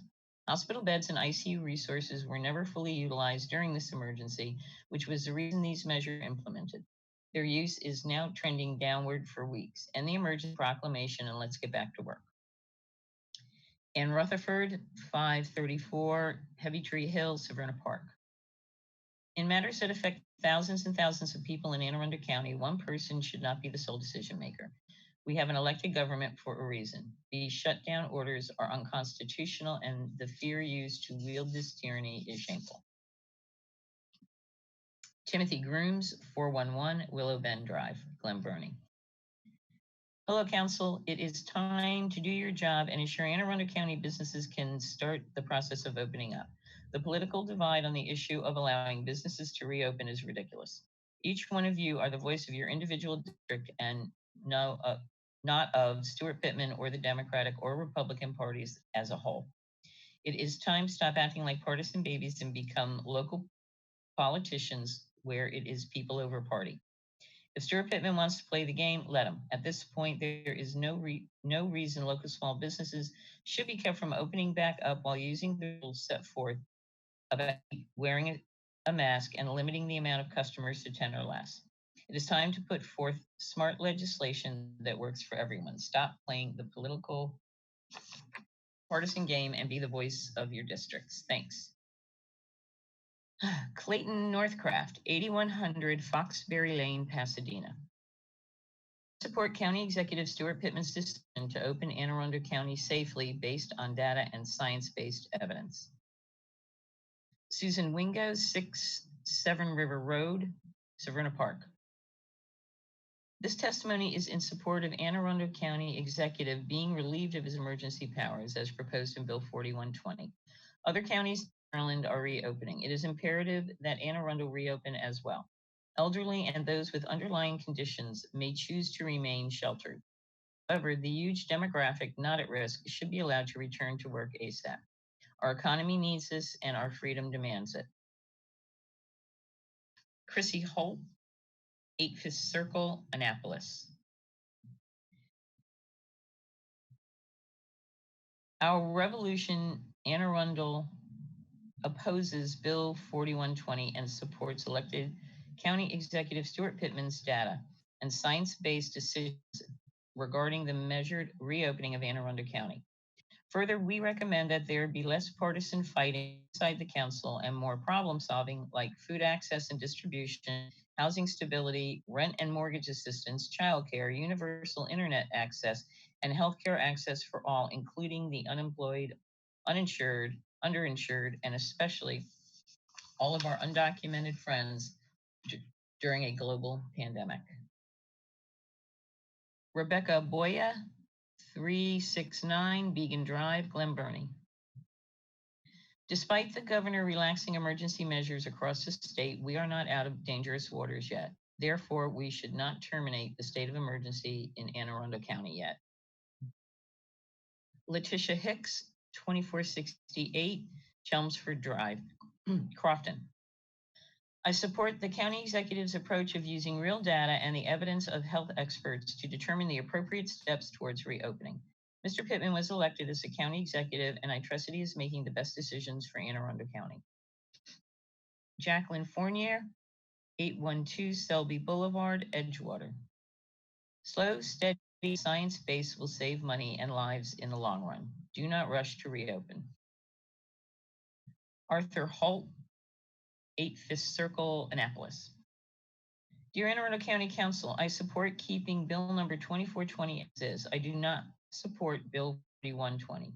County Executive Stuart Pittman has performed his duties very well during this crisis. Please address the cause of the spreading of the virus and pass a resolution in support of H.R. 1384, Medicaid for All Act of 2019, currently sponsored by Representatives Sarbanes-Browns and Raskin. Thank you. Barbara Fay, 2 Severn Drive, Annapolis. As an emergency experience management professional, I am writing in opposition to 4120 as it represents the antithesis of the purpose of emergency powers vested in local executives. The purpose and longstanding use of these powers is based in the necessity to act quickly, effectively, and hopefully apolitically in emergencies. Imagine what is proposed in act in a major natural disaster. A local executive necessarily has at his or her side local and other expertise, and generally a broader and more complete situational awareness of all the needs and moving parts in major emergencies. See. Matthew Davis, 8307 Telegraph Road, simply wrote opposed. Lynette Hoyle, 3058 Sunny Ridge Drive, Odenton. I oppose any extension of Bill 4120. Any further delay to reopen our county will further devastate our economy and further hurt children who need structure and education. The number of domestic abuse, mental illness, drug addiction, and suicide cases is rapidly increasing. COVID-19 is a 90.9% survival rate. Far more people will die from a decision to remain shut down. Please remember the 99% of your money and not just the 1%. I am asking you to do the right thing and oppose an extension. Thank you. William Hoyle, 3058 Sunny Ridge Drive, Odenton. I'm supporting Bill 4120 to prevent further devastation to the economy and lives of Anne Arundel County residents. Debbie Grote, 108 Metaspot Drive, Severna Park. I support termination of civil emergency in Anne Arundel County because it has gone well beyond what is reasonable, violates my First Amendment rights, and is highly destructive to the economy, social well-being, and religious freedoms. Excellent example of this absurdity is the hairdresser. Mine came off unemployment to get allocated work days and allow for the hours needed to maintain her client's stay. Only one hairdresser and one client in the salon at one time. I leave and go to the grocery store or Home Depot where there are crowds. What gives you the right to be so selective about who are the winners and losers? I am more than capable of taking care of myself. Melanie Davis, 501 Bayview Point Drive, Edgewater. Thank you, Chair and Council members, for accepting my opposition to this bill. Although I don't agree with every decision regarding Anne Arundel County's response to the COVID-19 crisis, this bill is an unnecessary burden to the process. Time is critical. Science-based decisions are critical, and decisions should not be politically based. Our county executive and the county health officer need to be able to make those decisions without added constraints of this bill. Amy Britt, 600 River Birch Court, Odenton. I would like to speak against the choice of political posturing over effective and safe legislation.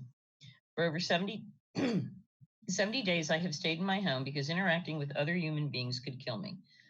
I understand the fear from people who are struggling because they have been laid off, but I do not understand the kind of person who is not struggling, yet still chooses to use this horrible situation for political or financial gain. I cannot tell you how many people have said, if you don't like it, stay indoors. That is unfortunately my plan, but I'm utterly privileged to have it. For most people, reopening means not being able to file for unemployment, even if they are as high risk as I am. It also means that my doctor, my pharmacist, and my delivery drivers are more likely to be infected and ultimately cause my painful death. County Executive Pittman is reopening faster than I like. I'm sure he is reopening more slowly than libertarians would like. That's a good sign that he's trying both to compromise and to follow best practices. Please allow him to continue doing the job for which we elected him. My last comments are directed to the council members who have spent the last 2 years trying to block everything from the Pittman administration and who are now trying to limit his authority.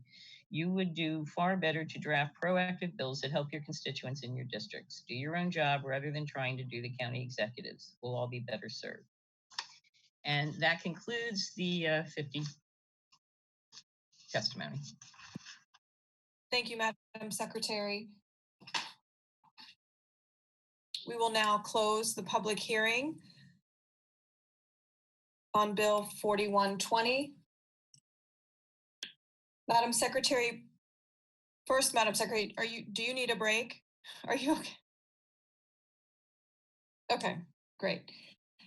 Madam Secretary, please read the title of Bill number 4120. Bill number 4120, an ordinance concerning proclamation of civil emergency in Anne Arundel County. Is there any further discussion? I see Mr. Pruski has his flag up. You have the floor, sir. Thank you, Madam Chair, and thank you to the staff for having to put this together. I want to reiterate the comments earlier because certainly when we do these meetings, and just like the county executive having 48 hours to respond to something and plan is difficult. So thank you all. I think the first thing I want to do is to remind people that we still need to wear these. Like, we should be wearing these all the time, that all of us as elected officials and out there, that this virus is not over. I've seen a lot of posts that we're moving to reopen or having these discussed and that this is not necessary. Absolutely wrong. It's necessary, and we should all wear it where we go and protect ourselves and certainly limit. The other piece I think that's so important, my colleague mentioned Daniel Patrick Moynihan. I had the fortunate opportunity to actually work for Daniel Patrick Moynihan and heard some of his quotes. And there's a quote that he also has, which I think is relevant to this conversation, is things become complicated if there are enough people to complexify them. And I think it really relates to the debate that we're having today about whose authority has what and being clear. And I know particularly a lot of people believe that the debate we're having right now, if this bill were to go forward, that all of the governor's restrictions will be removed. There's other things that were there. Of course, Mr. Swain pointed out that there has been historical references. God forbid there's a flood in South County or a plane crashes or whatever other natural disaster, that this isn't just about the pandemic. There's other issues that are involved. So I think that And I do have some questions for the bill sponsors to be absolutely clear the intention, because we talked about the process of government. I'm a former government teacher for high school social studies, proud to do that. I have disagreements and agreements with my students all the time and people in the public. And so the premise was brought forward that the legislature should take back either what the county executives allowed or not allowed. So I would ask the question to the sponsors, should the state assembly, a general assembly, also have that authority over Governor Hogan or our current president? Should Congress be debating every executive order that he puts out? President Trump has done a lot of things that are out there, seeing what's there. And so when we talk about process, I just want to be clear, because then the premise, if you have that same analogy, is to do the same with other legislative bodies. So that's one question I would have the sponsor. And the last but not least, I follow closely because the largest employer in the state of Maryland happens to be a military installation in my district. And of course, we have the Naval Academy. And I thought it was very poignant that the Naval Academy did not go to having everybody at their graduation. They're doing a very limited ceremony. They're doing video conferencing and tell people honestly that it's a public risk. So I would ask my colleagues also that are putting this legislation forward, have you reached out or have you considered the risks of what we may be deciding here to remove county executive authority and open up things regarding our military? There's a lot of veterans in my district. We have other folks that may be impacted. And we serve certain agencies, obviously, as well, that go to our small business and other things. So when we say we're ready and we're open, are we addressing that? So I just want to make sure that we're covering all bases. And also one other thing that needs to be made very clear, and Ms. Fiedler has been on this committee with me, and I think we're going to see some progress here, is that we can't make hastily decisions. We need to make sure that we make decisions that are smart, reasonable, and also protect as many people as possible. So the question about, for instance, the testimony with the salon, absolutely, totally agree. Doesn't make sense to have one chair, one person at a time. So then let's come up with a reasonable way to open those things up. Restaurant been brought out, looking at outdoor avenues. There are things that we can collectively sit here and debate. But the process question comes back to what we're doing to the county executive and what we see. So I just want to be very clear about the intentions of folks and whether they agree with President Trump, Governor Hogan. We're saying all these things about what we think government should be. So if you could respond to that. And again, I thank everybody for doing their time and related to this matter. Thank you. Mr. Volkey. Many thanks, Madam Chair. Nathan Volkey. Mr. Pruski, thank you for that question. I would note that the executive order and the executive powers being exercised by Governor Hogan can be overridden by the state legislature. They've not elected to do that, but that is expressly a power under our government. I'm aware of nothing in our federal government structure that permits Congress to override the president on an executive order like that. However, there have been multiple court cases that have challenged the boundaries of executive authority, and we could go through a con law history here if we want to about what the bounds of that authority is. But in this specific instance where we are challenging a civil emergency proclamation, the exact same authority is vested in our state legislature. So I just wanted to clarify on that point. If anyone wants to answer your other question, fine, or I'm happy to respond to them too. Ms. Fiedler. Mr. Pruski asked if any of the sponsors had considered the risk involved in this piece of legislation. Again, this bill is not about opening, it's about the balance of powers. But to answer that question, yes, I personally have, and I think that it's irresponsible to throw that out there that any of us would not consider risk. That is our job and our duty, is to consider our constituents from our oldest to our youngest. We have talked about risks over and over again in these meetings. I have also said that everyone has the freedom to stay home. Everyone has the freedom to go out, and everyone has the ability to weigh the risks and make their own decisions. So I just want to be clear. Absolutely, I think about the risks every single day. They keep me awake at night with the decisions that I have to make. So thank you. Ms. Hare.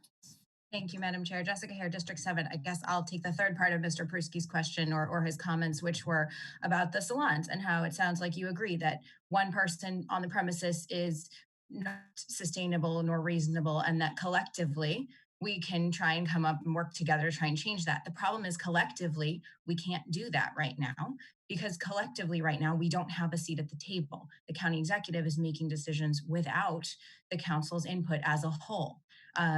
I have called the county executive. I have not received a call back. So I personally, I don't have a seat at the table. I don't know how many of you all he is talking to otherwise. But so that is exactly the point of this process.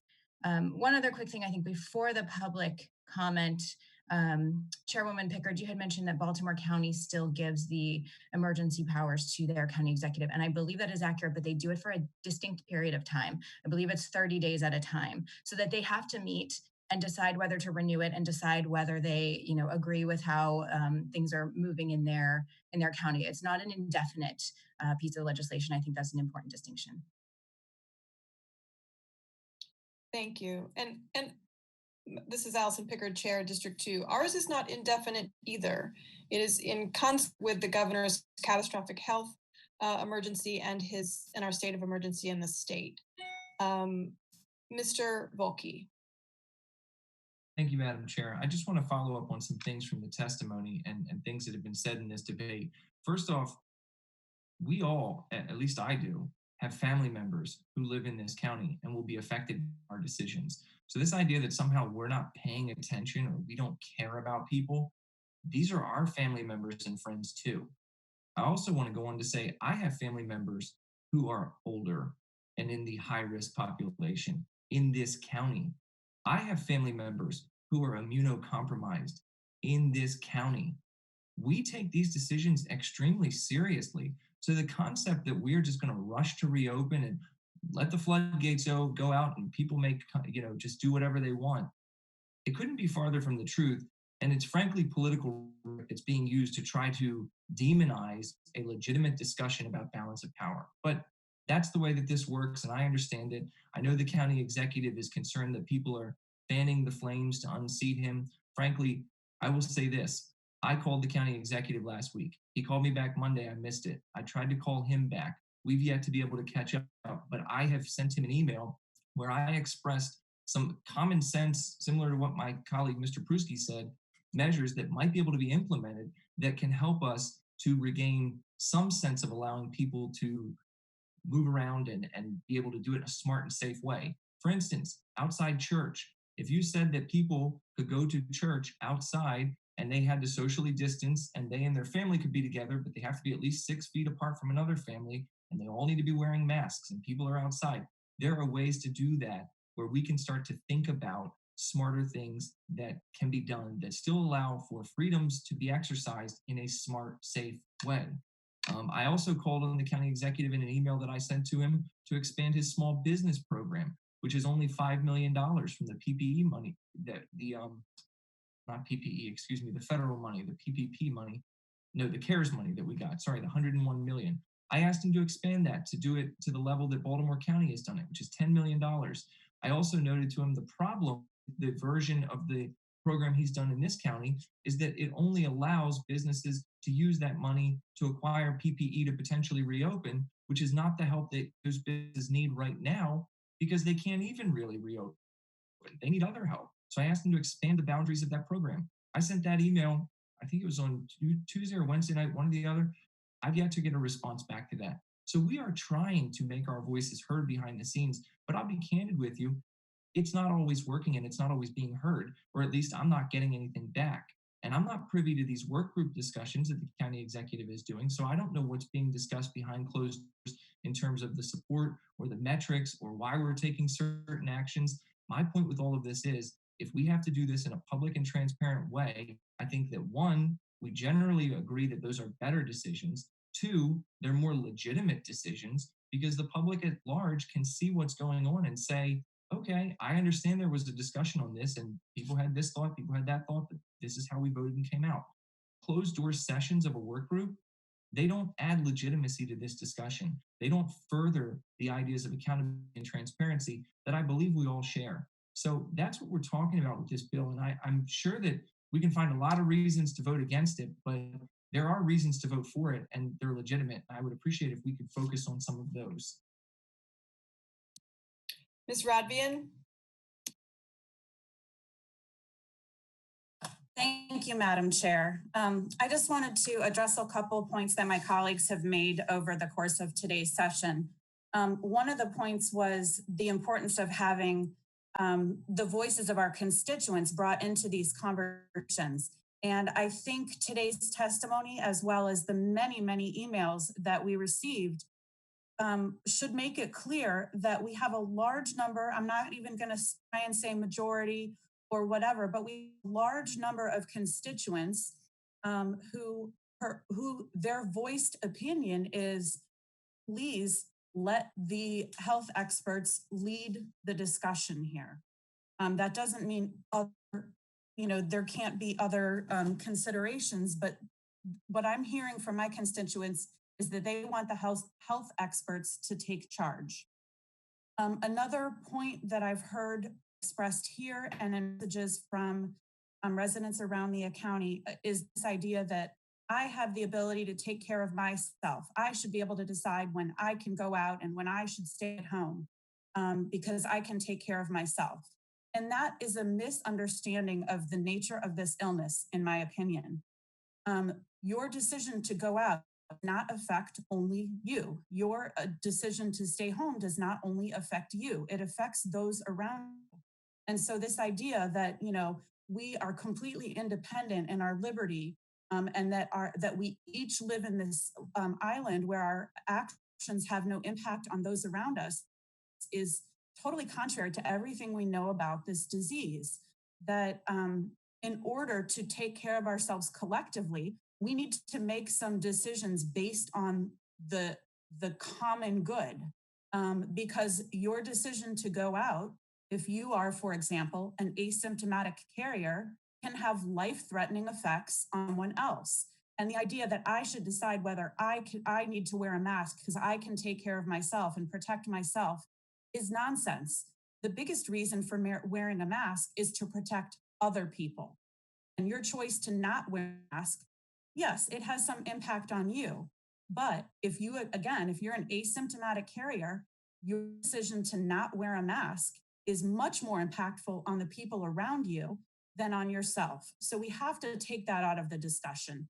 Yes, I am a believer in people being able to exercise their freedoms, but when their freedoms interfere with other people's ability to stay alive, I think we need to respect the some very reasonable limits, especially in a worldwide pandemic and emergency, to put some limits on those freedoms. There are lots of things we are not free to do because they endanger other people. We are not free to drink a half a liter of vodka and then get behind a wheel of the car, even though you could say it's my choice whether I want to do that. Well, we know that choice by one person can have dramatic impacts on other people. And I think it's very, very similar with these. Finally, I just want to add to the conversation that I have also heard from small business owners in my district and across the county. And I keep going back to one particular email that had me almost in tears. And so I understand that this is not a joke. This is not something we can take lightly when we talk about small business owners. There are people whose entire lives, everything they've worked for their entire life, are at risk right now. And for the same reason that my colleague, Councilman Volke, has requested that we move to get some of that federal dollars from the CARES Act to support small businesses so they can stay afloat if we need to keep these restrictions in place longer, that we should be taking action to do so. My understanding is that there is conversation about that. I don't know specifics, but I am certainly pressing that point. That's the way we need to go to protect everyone. We need to take care to protect people from this horrible disease. We also need to take care of people who are threatened by the economic impact. I'll express my disappointment at the federal government, although I don't want to, dive too deeply into that because there was federal funding that was supposed to come down and help small businesses. Well, if you've paid attention to how that played out, a lot of that money that was supposed to go to small businesses was eaten up by some of the same corporations that serve as competition to our local small businesses, and that's not what it was supposed to be. So we're kind of left to do things on our own. I know that we are going to do the best we can to help keep those who are economically impacted afloat. I don't think any of my colleagues would disagree with that. And if you do, please speak up. But I really don't think anyone disagrees with that. But I also think we need to make sure that this idea of every person is an island and we get to have unlimited freedoms, that's not the way it works. That's not civilized society. That's anarchy. And I hope no one is pushing for that. Thank you. Ms. Lacey.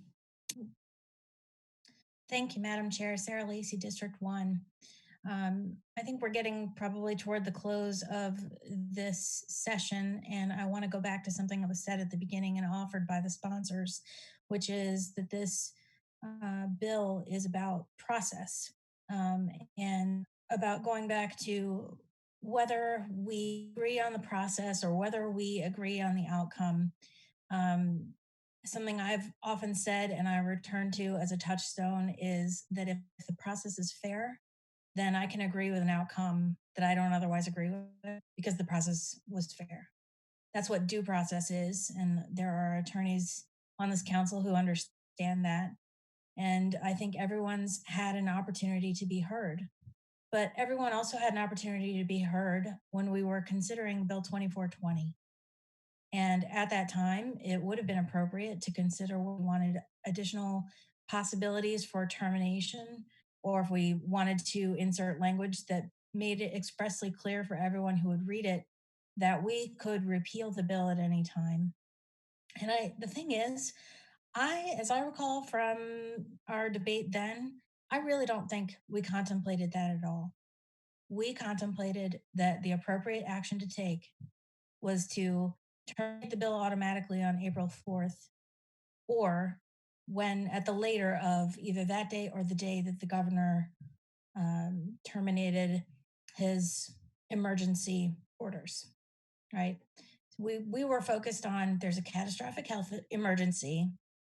The governor has declared that he needs to use emergency powers, and we recognize in that bill that the General Assembly is vested with the authority to modify or terminate his orders. So all of that still stands. And the thing that has changed is that the governor has recognized or delegated to individual counties some authority to determine, based on what they think is best in their jurisdictions, the degree to which to reopen. But he could have not done that. He could have compelled all the counties to open in lockstep with his stage 1 or stage 2, and it might change further. And so I think the real problem that my colleagues, the sponsors of this bill, should be looking to solve is lobbying the General Assembly or lobbying the governor. But in the meantime, the appropriate thing for us to do is stay the course and stick with what we decided in Bill 2420 and continue in a unanimous way, as we did then, to ensure that the public health of every resident of Anne Arundel County is what comes first in our decision making. And sadly, that's not what I've heard from my colleagues today. We can all say, we're looking at different facts. We're looking at the facts different ways. We think the science compels a different conclusion. But we can all agree, and I think we do all agree, that everyone in our county is suffering. The problem is, we're not necessarily all going to agree on what to do about it. And that's why it's the county executive's job. Thank you. Mr. Volke. Thank you, Madam Chair. Nathan Volke. I'm I'm going to put it this way. In March, when this came before us, we were at a very different place. And I would have to say, with respect to Mr. Swain, that I think the facts have changed. And I would say that at that moment, what we were being presented with was we were on the cusp of a massive New York, New Jersey, were inundated with cases of COVID-19 hospitalizations, extremely concerned that we were the next hotspot, that it was moving down the I-95 corridor. It was going to wind up in DC, in the DC suburbs. And to a certain degree, that happened. Now we've reached a different place. And it's not to say that COVID-19 has been eradicated. It hasn't. No one is saying that. No one's suggesting that. But we are seeing some stabilization trends in our hospital. We are seeing stabilization trends in our ICU. I'm not here to say that I'm going to make the decision differently than what's already been made. Maybe when we discuss and debate the evidence, it'll ultimately come to the same place in terms of allowing our constituents to be heard. With that said, and that's what this vote is going to say. But I will note this. I consider these efforts a success, even if this fails today, because our health officer on Monday told us that it would be a few weeks, probably anywhere from 3 to 4 weeks before we see any reopening measures. So to the extent that this county changes and begins reopening sooner than 3 to 4 weeks, and there is some reassessment of the data and where resolution on Monday, and that this debate and discussion here on this bill was a success. So with that, this discussion. Thank you. I want to remind everybody we're here talking about, this is Chairwoman Allison Pickard, we're here talking about Bill 41-20 that removes the civil emergency from Anne Arundel County. I'm not seeing any of my colleagues looking to be acknowledged.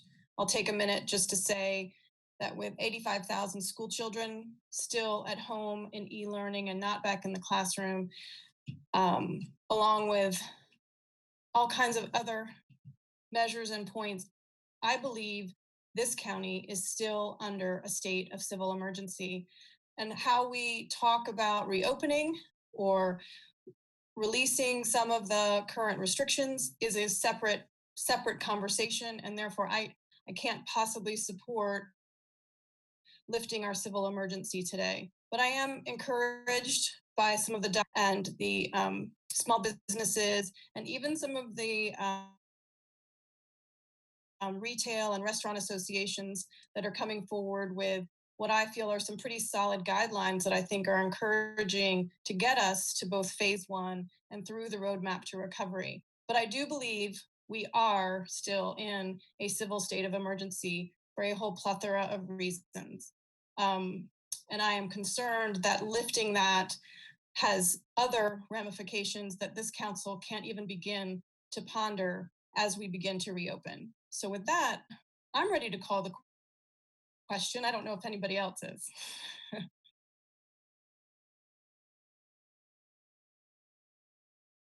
Madam Secretary, please call. Nay. Ms. Hare? Ms. Lacy? Nay. Mr. Volkey? Nay. Mr. Pruski? Aye. Ms. Fiedler? Nay. Ms. Pickard? 3 in the affirmative, 4 in the negative. Bill 41-2020 is defeated.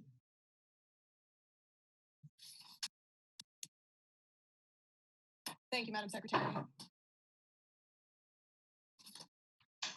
Is there any other business to be brought before the County Council at this time?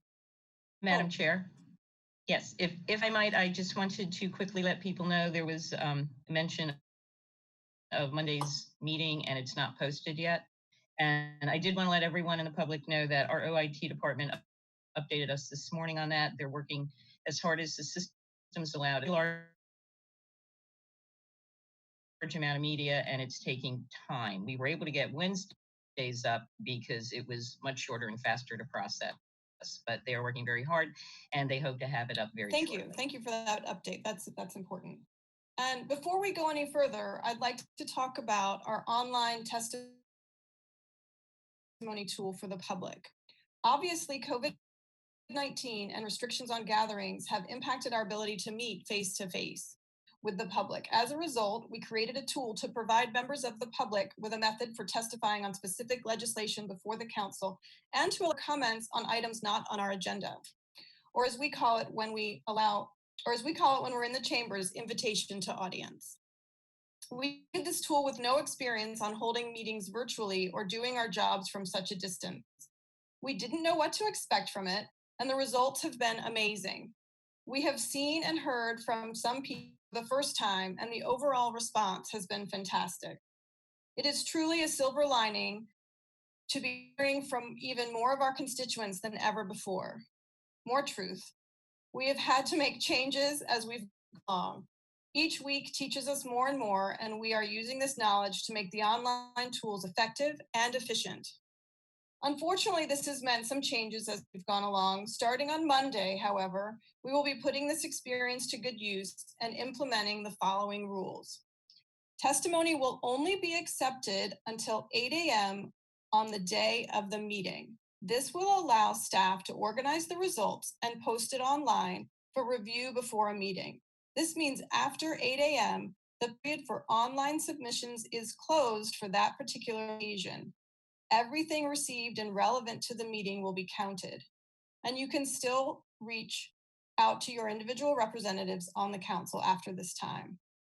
We will post all testimony on our website by noon on the day of a meeting for everyone to review. Council members receive all online submissions as they are submitted. They receive your testimony as soon as it's submit. We will stop reading the first 50 submissions in the beginning on Tuesday, May 26th. We will instead provide a tally of how many submissions are received. Thank you. With that, may I have a motion to adjourn? Lacey, so moved. May I have a second?